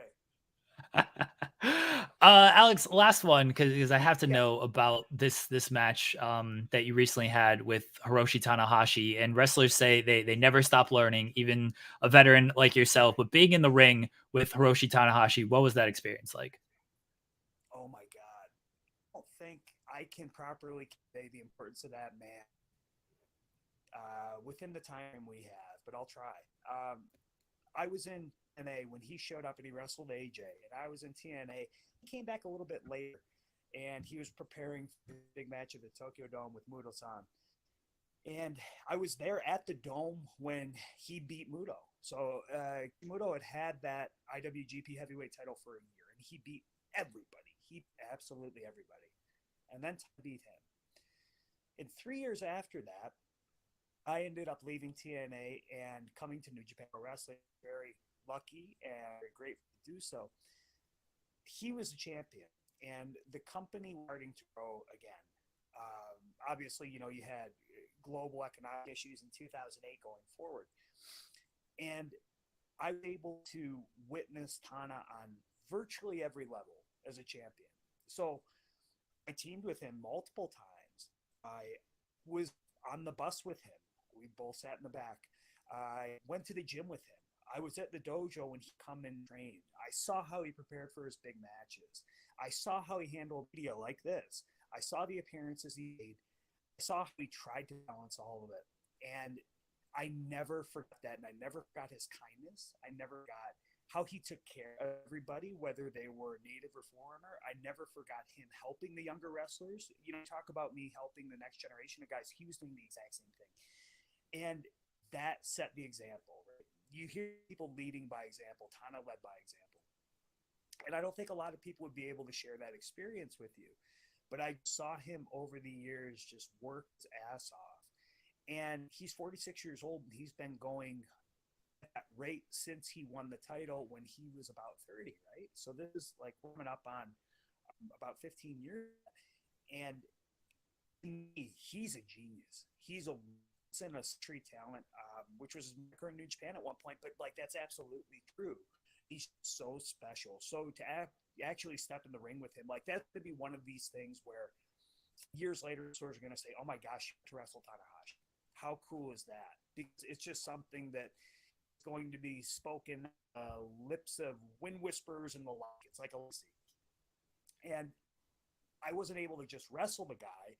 I actually beat him, which is a huge honor in and of itself. But at the same time, to have that comprehensive experience of basically like living on the road with a guy was really truly the special part about it. So I wouldn't be the same person I am in wrestling if I hadn't had him as somebody who, again, led by example. Alex, we want to thank you so much for your time. You can catch Alex Shelley and the rest of the Stars of Impact Wrestling this Friday at Impact Victory Road. This Saturday, they're going to be taping Impact 1000 in White Plains, New York. The Impact World Champion, Alex Shelley. Again, thank you so much for joining us this morning. Thank you so much, guys. Take care. Thank you, Alex. Enjoy the rest of your day. Yep. Bye. Oh, no problem. Thanks, guys. Cheers. Alex Shelley, everybody. Apologies for the audio issues. I'm going to yell at Joel to clean that up and boost that in the post-show audio. So if you listen to it on MP3, it'll hopefully sound a little bit better. And then as Joel, I might have to have you do some cleanup on the video as we post that separately. Usually, shout out to Kyler, who usually cuts the videos directly and then posts them on Overbooked. I think for this one, because of the audio, we're going to do a little bit of editing on that. So Joel, I'm going to put Joel to work for once. Gotta do it sometime. So that's fine. Listen, I was going to type in the chat, but I was just like, you know what? Y'all figure it out. Alex gave us some really, really interesting conversation and some really, really good stuff. There's only one question I didn't get to ask, and that's just because of the interest of time. I want to ask him if he owns a different suit. Because every time I see him, he's wearing that black suit, white shirt, black tie. He's got the Reservoir Dogs special, the Tony Khan special. I want to know if he owns another suit, but I left it for now because we just didn't have the technical capacity. So it is what it is. It happens. He was already generous. Went over his time. He even mentioned, like, I don't know if I could talk about Tanahashi with all the limited time we have. So yeah, we did have a hard time there, and then he went over. I think the technical issues. Hopefully that's understandable. But look, I'm just happy we got to interview Alex Shelley. That is someone who, again, I've been following, and I'm sure a lot of people have been following for years. Big fan of his work for years. I know I've seen him wrestle at like TNA shows, Impact, like house shows in the past, but I was much younger and I don't have a great memory of it. But I watched him wrestle at the GCW show here in Ohio a few months ago, and that was really, really fun to finally get to see him live as a more understanding and appreciative fan. You know, just think about it. If you had gone to that Impact Against All Odds show, you could have seen him win that world title. Yeah, I wanted to, and then obviously circumstances changed. That was not a thing of like, I just didn't go because I didn't go. That was I was in a completely different state by the time that show happened. So that's right. Yeah. It was a very different time frame. Yeah. Either way, we do appreciate Alex Shelley and Impact for setting that up, hooking us up. And that was a good chat. Like Jeremy said, we're going to clean up the audio and get it so that y'all can hear it. Yeah, there was some really, really good conversation there. So looking forward to having y'all actually be able to hear it soon, very soon, probably by end of today. So there you go. Yeah, we're gonna post that.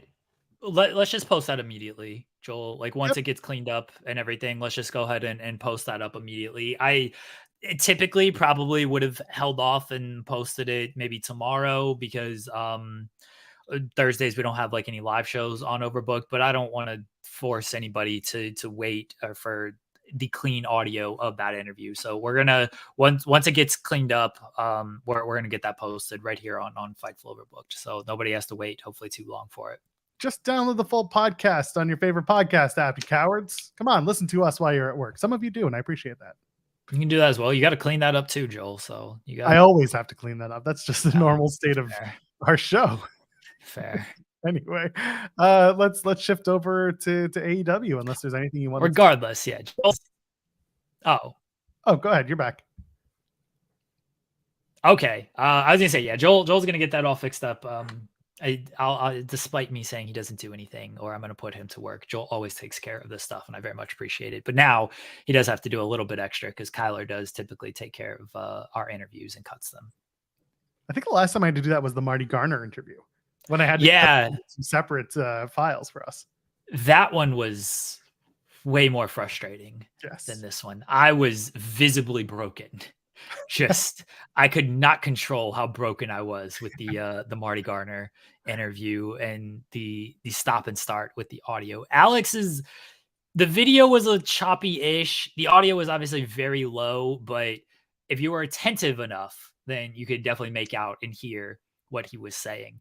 Marty Garner was just, we could not get started. Like, we couldn't get out of the starting blocks with that interview. And it was a multiple time issue, and it just, it happens. This is the realities of doing this stuff live, and guys having hotel Wi-Fi or car service or whatever they might be on.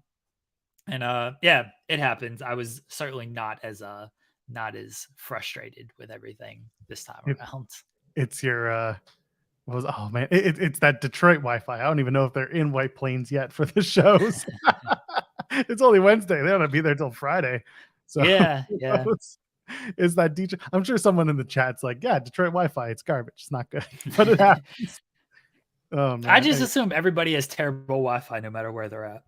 I mean, just plug in directly. It's always bad. Yeah, unless you have Canadian Wi-Fi. The good old Canadian Wi-Fi, eh? Never have problems with our Canadian guests.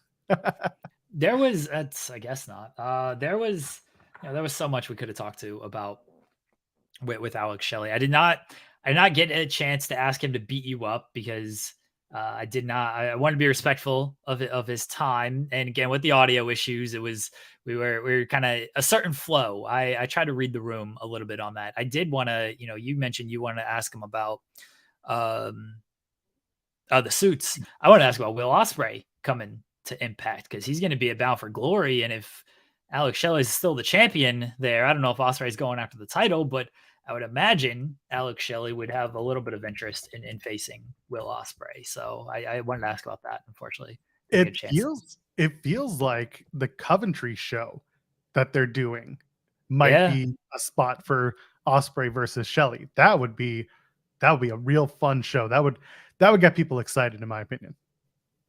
Yeah, I agree. I agree with that. So I did want to ask about Ospreay. Hopefully Impact we'll have some more Impact guests on. We've been fortunate enough to have champions, nothing but champions when it comes to Impact. We have Deanna, Steve Macklin, and now Alex Shelley be part of the show. So appreciate Impact when they have the talent on the show. They allow the talent to be on the show, and they have them here, and they give us great talent like Purrazzo, Macklin, and Shelley. We'll have more, I promise. We're still working to get good Impact. Sorry, not good Impact talent, but just Impact talent who are very good, and they all are. So here we are. It's really, once you have like the Knockouts champion, our first show ever, our first interview ever was Deanna Purrazzo one night after she won the title. It's really, no offense to Steve Macklin or Alex Shelley, it's really downhill from that, you gave us the world champions after that, but we got the Knockouts champion one night after she won the title on our premiere show in the main event, the pay-per-view, no less. Yeah, it's kind of tough. Again, Macklin world champion, Alex Shelley world champion. No matter who we get after the Deanna Purrazzo, it's unfortunately downhill. They could give us literally anyone, and Purrazzo in that moment, it's a tough situation. Any guest, it's not just Impact, by the way. Any guest has to live up to Deanna Purrazzo. That's tough. We did have Jody Threat. That was a fun conversation too. I feel like we've always done very, very good interviews. Maybe people will disagree, but whether it's Impact talent or independent talent. Yeah. I brought up Jody not only because she's Impact contract talent, but also because that was a fun interview that I liked it. I like when I get to talk to my local friends. So that's good. Well, she's not a friend, but she's Canadian. That's because she's Canadian. Honestly, the best interviews that we do are with the Canadians. Let's face it. Fair. Yes. Anyway, we will have coverage of Victory Road, by the way, on Friday on Fightful, both in coverage. No, not at all. Not at all. Not just going to do it. Okay. I ain't doing it. That's fine. I'm going to be doing the post show on the main channel. I think Are we doing a post show on the main channel? We always do a post show for the Impact specials. Emergence was a bit of a different situation because I was physically there and I couldn't get to a studio nearby. So that's okay. See, so we always do a post show and then we didn't do one for Emergence. We missed one. We missed. You literally just lied to the people. Stop it. Anyway, we will be doing a Victory Road post show. That's going to be on Friday night. Whether it's here on Overbooked or on the main, that remains to be seen. But regardless, we'll be doing that. And then, of course, Impact 1000 will be a regular Thursday night Impact show. So we'll be talking about that one at length when the episode drops in a couple of weeks. So there you go. We will have coverage of Victory Road. I'm sure somebody will be doing results. I'm sure somebody will be doing news. I specifically said it's not me because I have a family commitment on Friday nights. And typically this would be my role of covering SmackDown and Rampage and Impact all together, at least helping with everything. But Friday nights, I'm committed to the family and I've already told everybody, don't bother me. So I will watch Impact Victory Road after the fact and not live. So I'm not doing the Victory Road coverage. Somebody else will be doing it. I'm going to bother you. I'm just going to send you text messages and calls. Oh, okay. That's fine. No, I about spilled my water, which would not have been, I mean, look, I had cake on my face on Monday's show. Spilled water ain't going to hurt me at this point. You could message me. The place I'll be at gets terrible reception. So like, I'm not going to see it until we leave. And so that's fine. I'll just get bombarded with messages after the fact. And then I'll be like, shut up, Joel. And then I'll move on with my night. Wow. Tell me how you really feel. Joel, I think everybody knows I don't actually like you. You were just the only person available to do this. I mean, there are other people I could think of. I could send you a whole list of people who could do this show. I don't like them either. Fair enough. I mean, SP3 is really the only one that we could get away with here. Yeah, he does enough, and I do a show with him. I was trying to diversify, who I worked with. I got the bearded white American. I got the I got SP3 African American.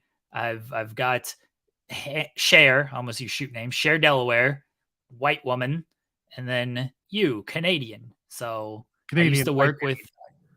What's that? Canadian white bearded guy. Yeah. Used to work with a British fellow. What am I feel like I cover a lot of bases here, so I had to diversify. Anyway, speaking of diversification, AEW tonight, Dynamite. We're opening up the Grand Slam Eliminator Tournament. They've announced 2 matches in the quarterfinals. Trent Beretta, Roderick Strong, and then on the other side, it's Nick Wayne and Darby Allin. How are we feeling about this? The winner, of course, gets to face MJF for the AEW World Championship at Grand Slam. One thing I do love is that at All Out, they kind of gave us a little inkling that it's no longer definitely Roderick Strong. I think having Mimosa Joe be part of this whole thing opened up the opportunity, assuming he's part of this Eliminator tournament. Maybe he's not. We don't know yet. They haven't announced him as part of it. But what do you think of these 2 matches coming in? Let's talk about that. Nick Wayne and Darby Allin should be really fun. Couple of losers based on this past week. So that always bothers me a little bit is Nick Wayne lost on Collision and they even said afterwards, like, hey, you lost. And Nick's like, I'm still learning. And then Darby lost at All Out. It's like, hey, you lost. Here's a chance to get a world title shot. Roderick, last time we saw him, lost to Samoa Joe. Trent, he at least won. Oh, he's in like the Battle Royal gimmick that they didn't win.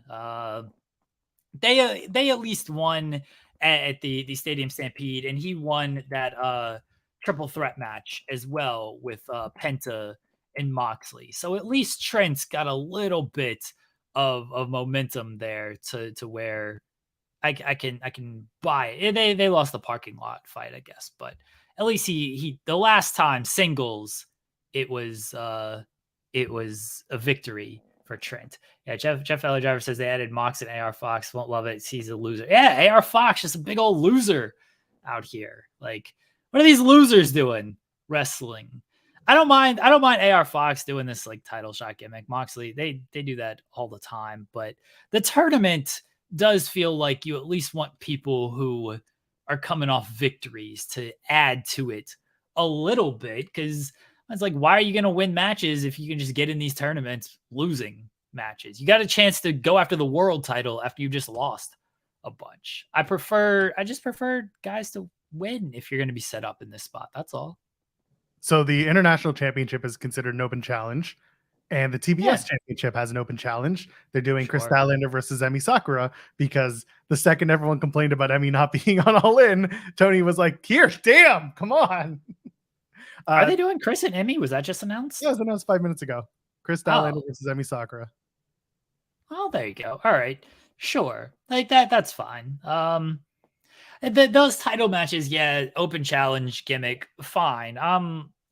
Orange Cassidy was doing that the entire run. That's fine. The TNT title was doing that for the longest time. Again, I'm just like, I just when it comes to the world title and a chance to earn a world title shot, I would like winners to be part of it. And I like both these matches, mind you. They're story matches, which, okay, you can do matches that have a story behind it. I would just prefer that not to be at a chance to earn a world title shot. I would like winners to be in that. Takeshita should probably be in this thing. Jay White, who's won some matches, should probably be in this thing. I think it devalues it a little bit when you have these guys who have been winning matches not part of the tournament. On top of it, it's not a large tournament. 1, 2, 3, 4, It's 5, 8 6, men. 7, 8. It's 8 man. So they've announced 2 matches. There's still 4 2 men. Yeah, so 4. So half the field is announced. Yeah. We're doing talking segments with MJF, Samosa Joe, Adam Page. I don't love the idea that they're going to have potentially Mimosa Joe versus Hangman Page. Is that Are they in the tournament? Are they in the tournament? No, that's the question. And that's the thing. We don't know who's on that other side. I don't hate that, but I do agree with you that winners should by and large be part of this thing. I don't know. And also, if it's Hangman versus Joe on the other side of the bracket, whether that's the first or second set of matches, we don't know what the bracket looks like. No, we don't. But I'm just saying, I'm spitballing here. I'm saying that if they do something like that, I don't love the idea of Paige getting heated up, winning that battle royal, doing the big charity thing, building him up, and then potentially him losing in this tournament. That's what I'm getting. What if he loses in the finals to Joe? Again, so going back to what you said, we don't know the bracket size, but let's say that it is that. It would have to be one hell of a match. It would have to be a really strong match, and I'm sure it would be, because again, it's AEW, and in that main event slot, they almost always deliver. Joe and Paige would potentially have a great match. If they make Paige look strong coming out of it, assuming Joe wins, then sure, it's great. Yeah, so I call him Samosa Joe, Mimosa Joe, Ragosa Joe. That's his name. Mimosa Joe. Bottomless Mimosas Joe. I want to know why Samoa Joe would be in the tournament. I understand he just beat Shane Taylor, but in the biggest event of the year, he lost to one CM Punk. Why is CM Punk not in this tournament? Well, are they going to address the real world title situation? I feel that should be addressed. We talked about the real world title situation. Tony Khan won the real world's championship when CM Punk uttered the words to him, "I quit." Well, then we need to make this known on television. We should. Listen, Tony Khan was on TV last week going into Collision, making the announcement that, CM Punk has been let go. He should have had the title around his shoulder. That would have been a fantastic bit, honestly. That would have been good stuff. But yeah, that's I don't think we're going to have to worry about where CM Punk is and where the real world title is. The real world's championship will end up probably in an NWA ring near you if EC3 has anything to do with it. He's not going there. Bless EC3 for attempting to drum up some interest on that. But I know there's that report that like Impact would love to have him. And I'm sure they would. That was so, I read it last night. I was like, stop it. Just stop it. I'm sure they would love to have him. But we talked about it before. If he's going anywhere, he's going WWE. He ain't Yeah. going to these other companies. At this point, the money absolutely. And here's the thing. So Hausman, I think this is one thing that Nick Hausman was very like on with, and that is the idea that when the story came out about Punk and the travel in London, and they ended up taking the tube, you know, Hausman basically said he's very thrifty. Like he's not just gonna, hop in a cab and go, and whatever reason it was, he's just very thrifty. He has the money he has. He's not he's rich, like he's set up for life. But like money, I don't know if it's his major driver. I don't think that's his major driver at all. I think the thrill and the endorphins and the reaction is the driver, and just being part of all of that. You ain't getting that in front of 100 people. It don't hit the same in front of 100 people. You need thousands, you need tens of thousands to feel that, especially when you've already felt that. Like if you, there are obviously some people who have been part of WWE or AEW and have gone on and done other things, and they've done well in other areas.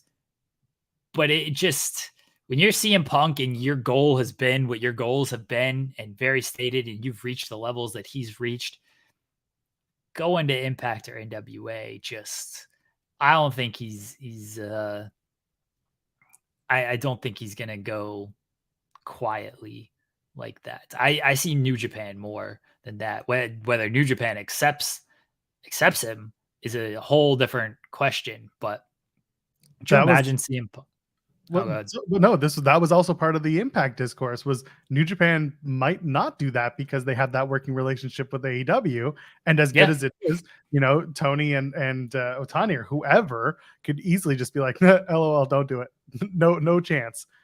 So if there's some sort of agreement that Punk is just a exclusive to New Japan non-AEW events or whatever it is, again, you have to do so many stupid hurdles potentially to have him work a New Japan show if AEW talent come over, or if there's some beef, whatever it is. That part is silly. I don't like doing that. But yeah, him and Punk going back to WWE, it makes the most sense. If there's one thing that Triple H and Vince McMahon love to do, it's try to right as many wrongs as they can when it comes to the perception that hurt wrestlers have towards WWE. They like to do that family mentality. They did it with Warrior. They did it with Bruno. They've done it with so many wrestlers in the past. This is just another opportunity for them. This is like the common day last right of the wrong that they could do. They did it with Medusa. Same thing. They righted that wrong. And I use that as that's their interpretation of whatever happened. This is kind of the last one that I can think of where they're writing a gigantic wrong on their part, unless there's someone I'm missing. When's CM Punk's birthday? October 26th. I think we're going to find out a lot about the relationships when CM Punk's birthday rolls around. He's going to be on Instagram, and he's going to Instagram who sent him a gift. And if WWE sends him a gift, and we're back in business, baby. We're back in business. Send them a cheese board. Send them the cake. Send them some Mindy's muffins. We're back in business. 48 pack of Spindrift. This will last. It's an Amazon subscription too. So like this is serious work we're doing here. That's good stuff. Can you get an Amazon subscription on Spindrift? Let's see. I don't know. Let's find out. But either way, they're doing a lot of talky talk tonight on Dynamite. It seems like they actually loaded up the card pretty well tonight. They're doing a lot of wrestling on Dynamite tonight. There's only 2 talking segments. Yeah, well, that's the thing. They have the 2 talking segments. They have 4 matches announced. Yeah, you're right. They did move things around. Which is 5 matches announced, Joel. What am I missing? Oh, the tag match, the Sex Gods versus oh my God, Aussie Open. Oi, oi, oi. Yes. Yeah. You can get a delivery on Spindrift, by the way, for people who would like to have Amazon subscription for Spindrift. It is possible.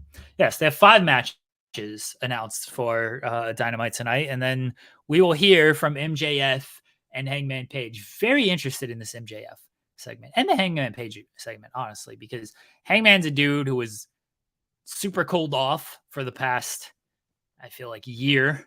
At this point, I'm trying to think the last time Hangman. Nah, the Moxley stuff, the concussion unfortunately took him out of things, but the Moxley stuff to start the year was very good. The death match was very good to start the year. But really ever since the end of that, definitely since Blood and Guts. But even when the Elite kind of got involved with that, it took away from Hangman as a singles guy. It's been cooled off. Definitely since Blood and Guts. I don't think that's an arguable point there. He's barely been on television, I feel, since Blood and Guts. But he won the Battle Royal, and now he's going to get promo time.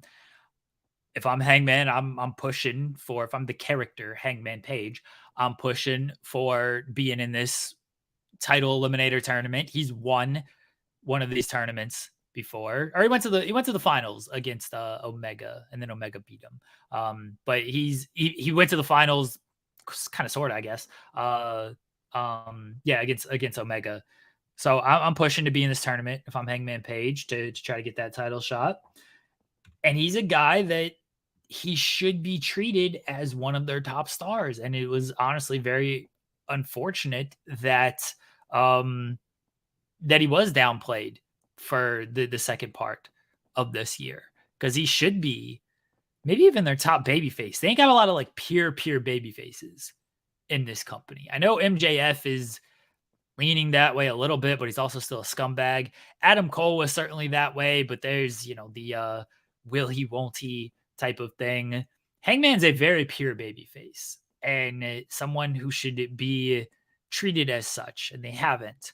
So I'm very much looking forward to his promo. And MJF's promo is going to address Samoa Joe, and MJF always shows a lot of fire, always has some great talking points, and I'm sure he will have plenty to say, not only when it comes to Samoa Joe and the shove and everything, but also Roderick Strong and the neck and Adam Cole and their friendship and stuff. MJF's involved in a lot of stuff right now, so I'd be interested to see how he really ties a lot together.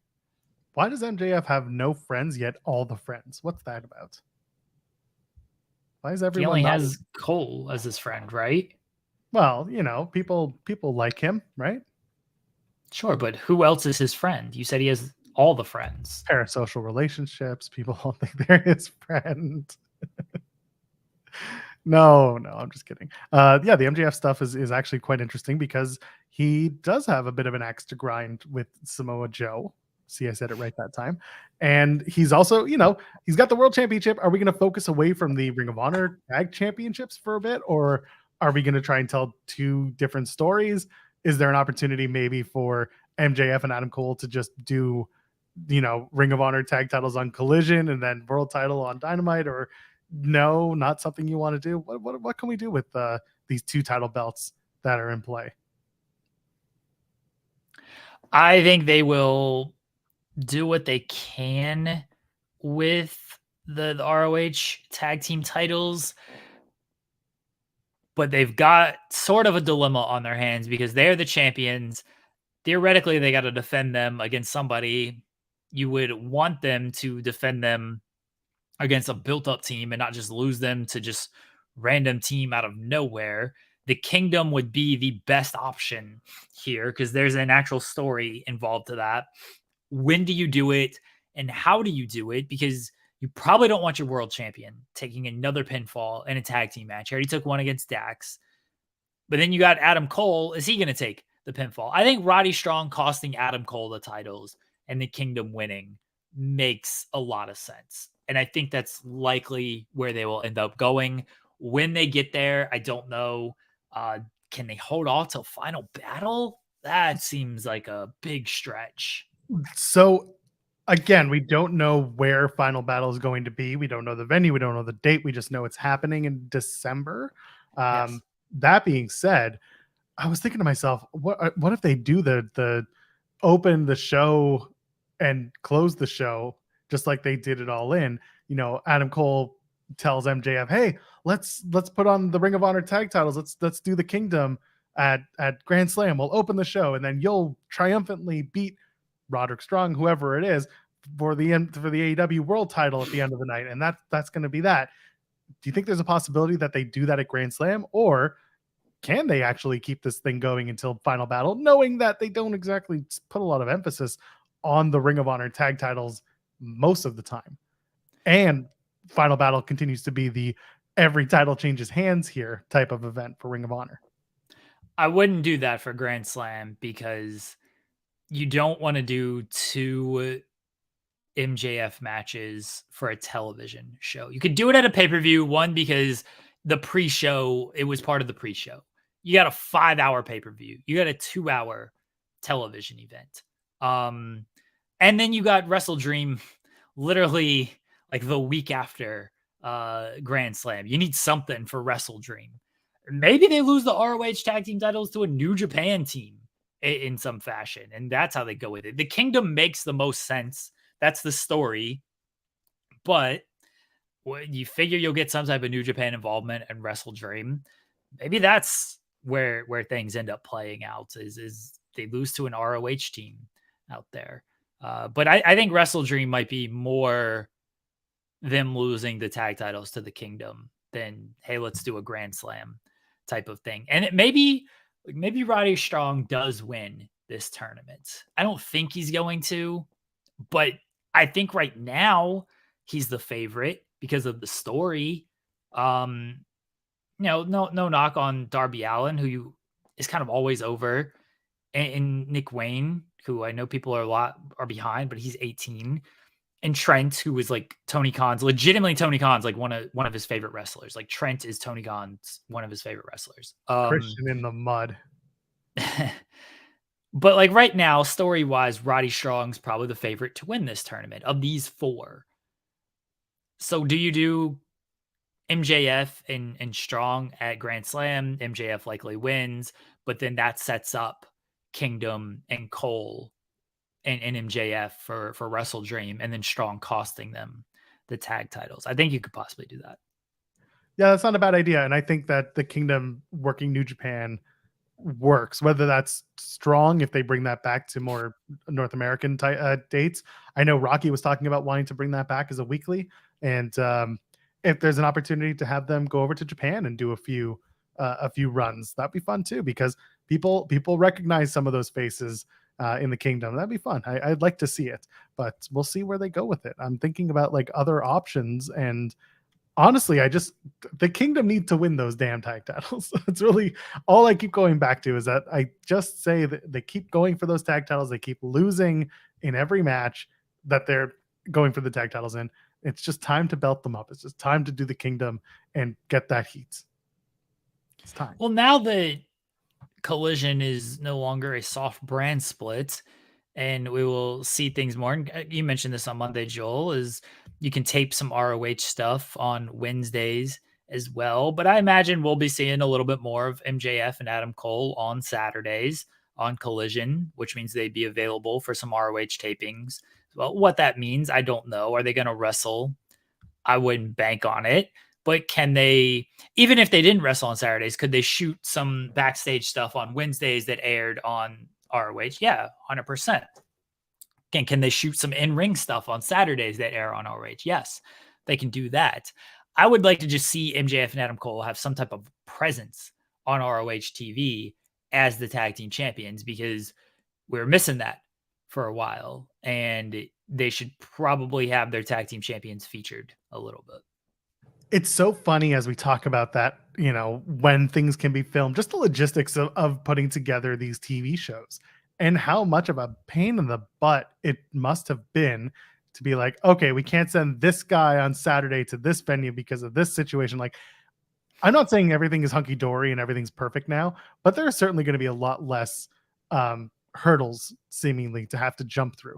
Christopher Daniels will probably be able to get into the damn building on a Saturday if he needs to. So little things like that, I think about, like, how much easier will some of these people be breathing, knowing that they can go and basically do their jobs without some ridiculous shit going on in the background. Collision is in Cleveland this Saturday.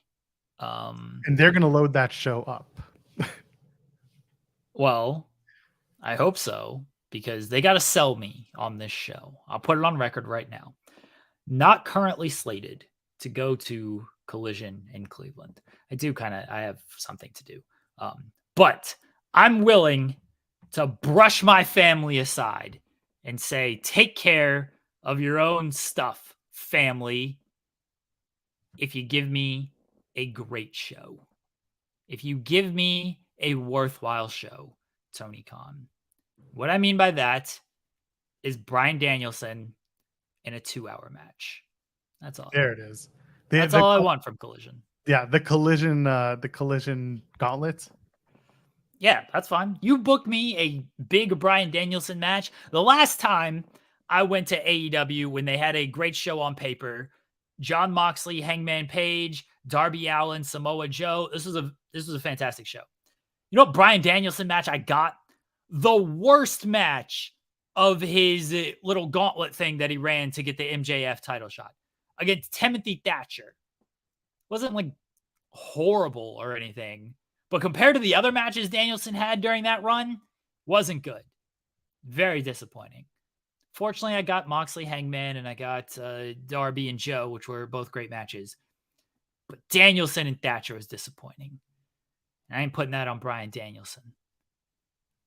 I'm fine with that. Bryan Danielson carrying Ryan Nemeth, that'll be proven GOAT level stuff right there. You give me a show worth going to, Tony Khan, and I will go to this show. I will shun my fatherly and husbandly responsibilities if you give me a reason to.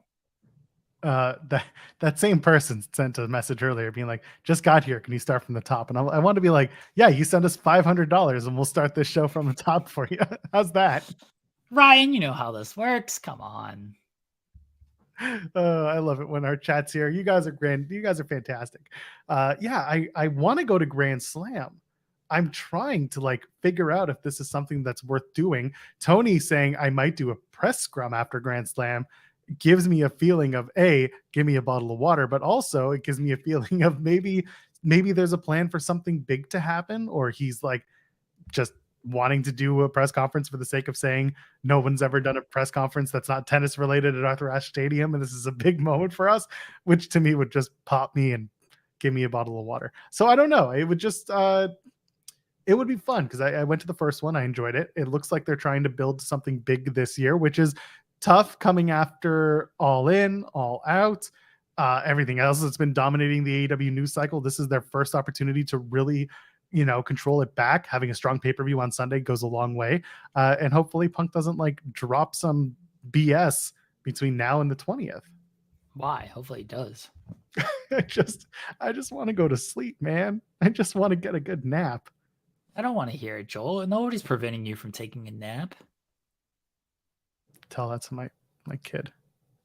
Okay, well, he might be preventing you. That has nothing to do with CM Punk. You can't place all your CM Punk problems on your kid. Isn't this what got everybody in trouble in the first place? That is that's true. No one wants to take responsibility. Take responsibility for why you can't take a nap, Joel. I'm old and I'm tired and I work with children. That's right. It's just the way it goes. I'm being told that I should go to Grand Slam. We'll see.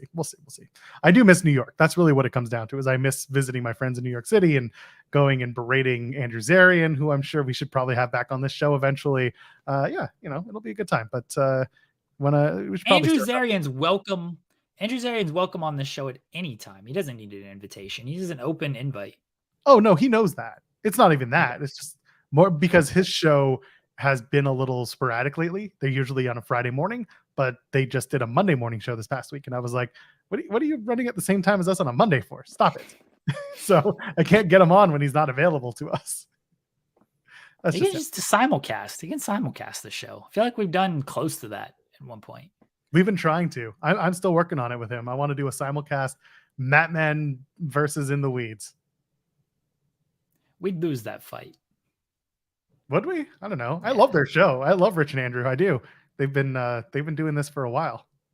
I mean, a fist fight. We'd lose that. Oh no, we would. Have you seen Rich? I don't think people understand. Rich Tambolian is a big dude. I'm 6 feet. He's probably 6'3", and he's built bigger than I am. Andrew's not that tall, but like he could scrap. I'm sure Andrew could scrap. Well, what would happen is you would fight Rich, and Andrew Zarian and I would just take some edibles and get along just fine. That's accurate. Rich and I wouldn't even fight. We'd just hug and be like, you want to go see a wrestling show? And be like, nah, let's go to the concert instead. And we'll have a grand old time. He'll be like, you want to talk about comics for an hour? And I'll be like, you know what? I do, just because you're good at this stuff.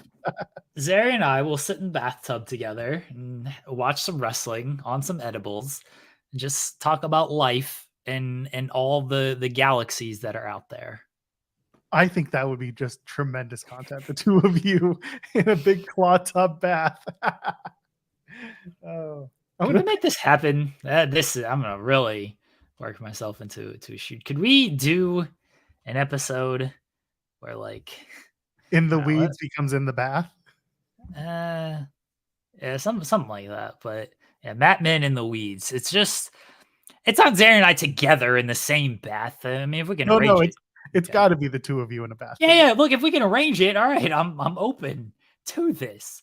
But Y'all I'm saying just like come to New York. Let's go. We'll all go to New York together for Grand Slam, and we'll do this content.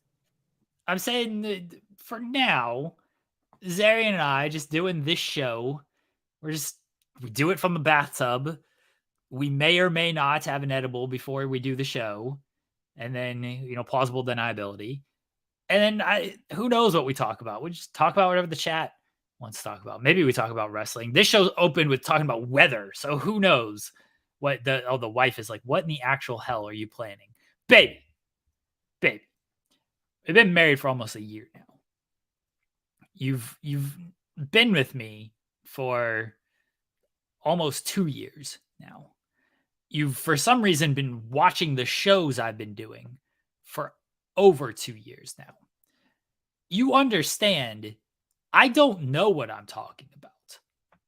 This is why I had cake on my face for an entire episode on Monday. I talk, I plan stuff that should not be planned, and then because I give back to the people, and because I'm not afraid to just do dumb things, I follow through on them. So, what in the actual hell am I planning? I'm not planning anything. I am simply speaking, and then it'll probably happen. That's what's happening here. Yeah, that's kind of how it goes. We just kind of talk until it happens.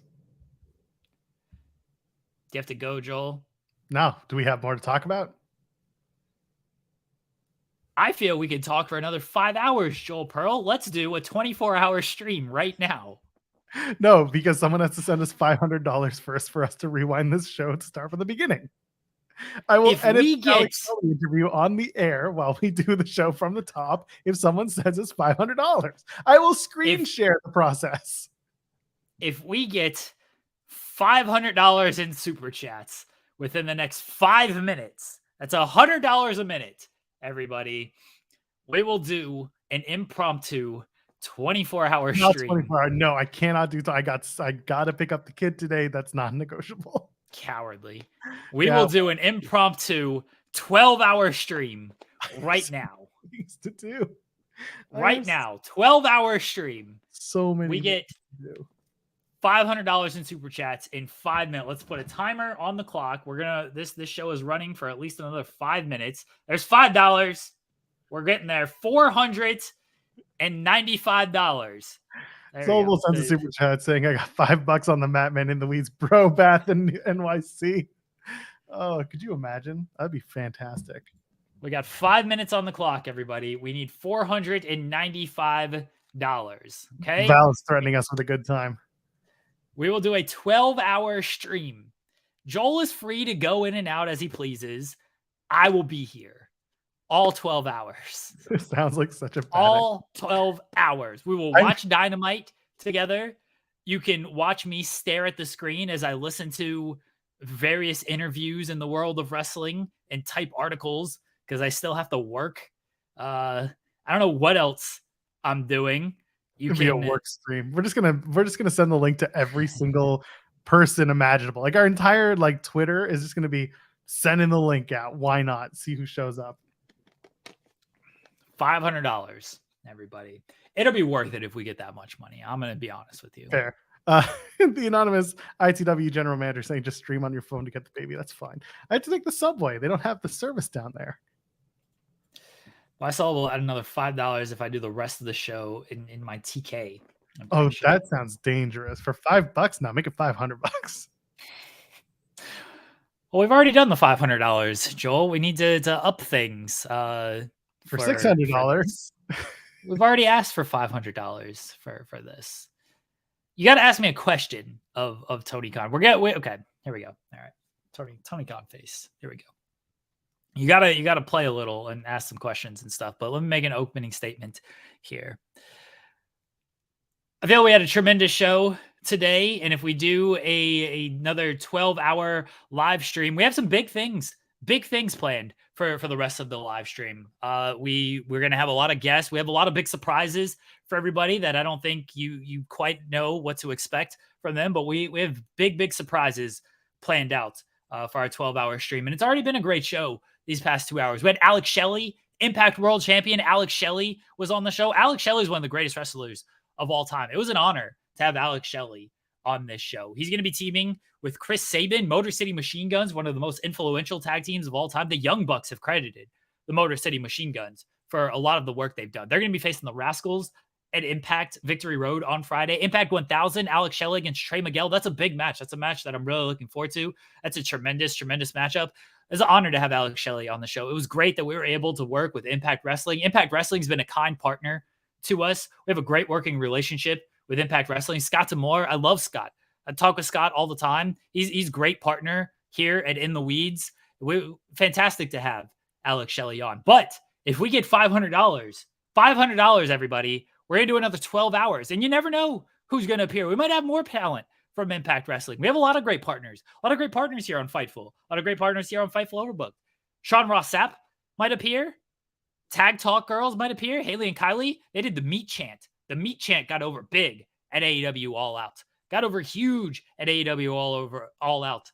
105. Section 105. Tag Talk Girls might appear. You never know who's going to show up here on In the Weeds for the next 12 hours. If we get another $500 to do a 12-hour live stream. We have super chats from Val Capone. How do I change the $? Cake face for life? I think it's on wherever the $sign is, there should be a number. It automatically does $1.99, but you can change that. So I'm scared to admit that, but you can do it. Will Chisholm asks, with wrestlers like Carlton AOP? I think it's Carlito. Unusual to be loved by anyone. Anyway, not unusual to be.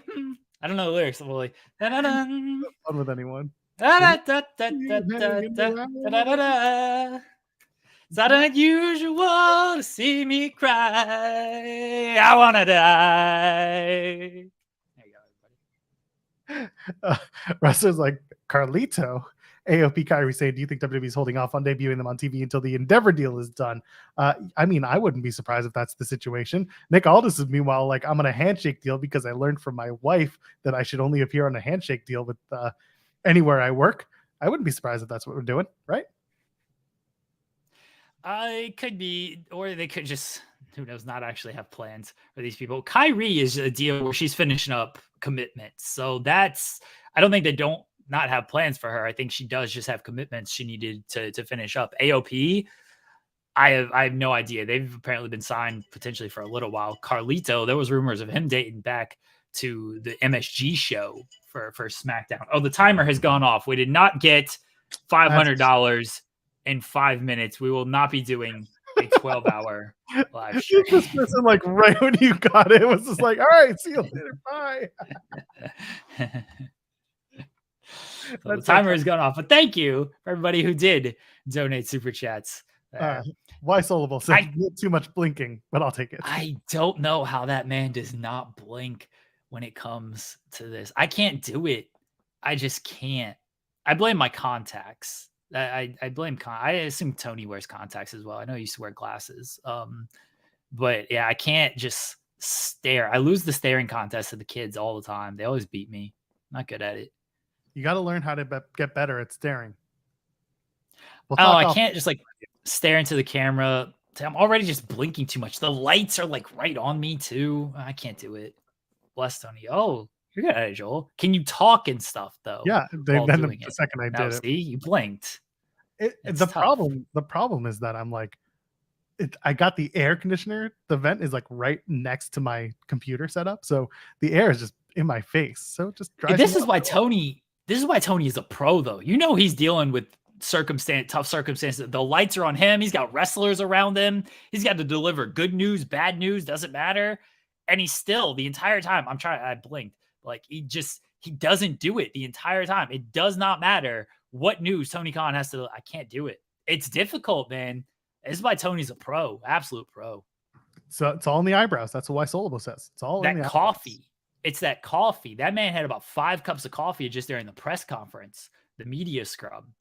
I haven't had that much coffee. I'm drinking water. Yeah. Maybe is it scientific that water makes you blink?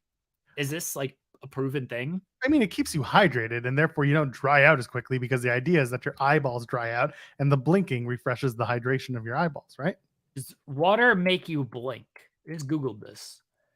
Okay. How does hydration affect my eyes? Yeah. I just want to know, like, just answer my question. I don't want to read like a pamphlet on this shit. I didn't come here for, to be harassed by the Mayo Clinic of hydration in the eyes. I just want to know, yes or no, does water make you drink or does water make you blink? That's it. This is simultaneously our best and worst show ever. I don't know how we did it, but like we found it. Does drinking, maybe that's on me. Maybe that's on me that I didn't phrase that right. Does drinking water make you blink? Is drinking water good for your eyes to keep them hydrated? Just a yes or no. This is all I want. Water is essential. Drinking water is good for the eyes. It seems like it is. Okay, so see, it says like alcohol, stress, caffeine, prescription meds, excessive salt intake, diabetes, and excessive screen use is how you like dehydrate your eyes. So this is why Tony's drinking all that caffeine and he's got to be stressed. I mean, it could be like good stress, but like that man's got to be stressed out with all the jobs he's got and all the stuff he's got to do. So I need more caffeine and more stress in my life to not blink. Less water. There you go, everybody. You learned something. You fucking learned something on this show. I wouldn't go that far, but at least we tried. Jeremy, plug the stuff. Let's get out of here. Don't follow me on Twitter. Send me a bunch of money at Jeremy Lambert 88 on PayPal. That's all I'm asking for. Money. That's it. Subscribe to Fightful Overbooked if you haven't already. Leave a thumbs up. My birthday is next Friday, everybody. We have 3 shows. Count them. 3 shows until my birthday show. Joel Pearl, from what I've been told by various sources, is planning a big, extravagant birthday show. So everyone tune in every single show, but especially next Friday for the big, extravagant birthday show, and keep sending a lot of money that'll all go towards the birthday show, not the contributors. I'm taking from them for the following week to put into the birthday fund. Regular Buff Bagwell it all in over here. 3 shows until the birthday. The big extravagant birthday bash. The BEB is what it's been called. I never agreed to that, calling it that. Sources told me that this is what's happening, Joel. The BEB. Who are your sources? I got multiple sources, Joel. Seems bad. We got to talk to those sources. Until then, I am at Joel Pearl, JOELPEARL. We'll be back on Friday at 10 a.m. Eastern, as we always do. We'll be in the weeds. We'll talk about a whole lot more wrestling because that's just what we do. Maybe even the weather. The heat will break by then. Jeremy, what's the weather like right now? No, it doesn't matter. Ladies, gentlemen, friends beyond the binary, we'll see you on Friday.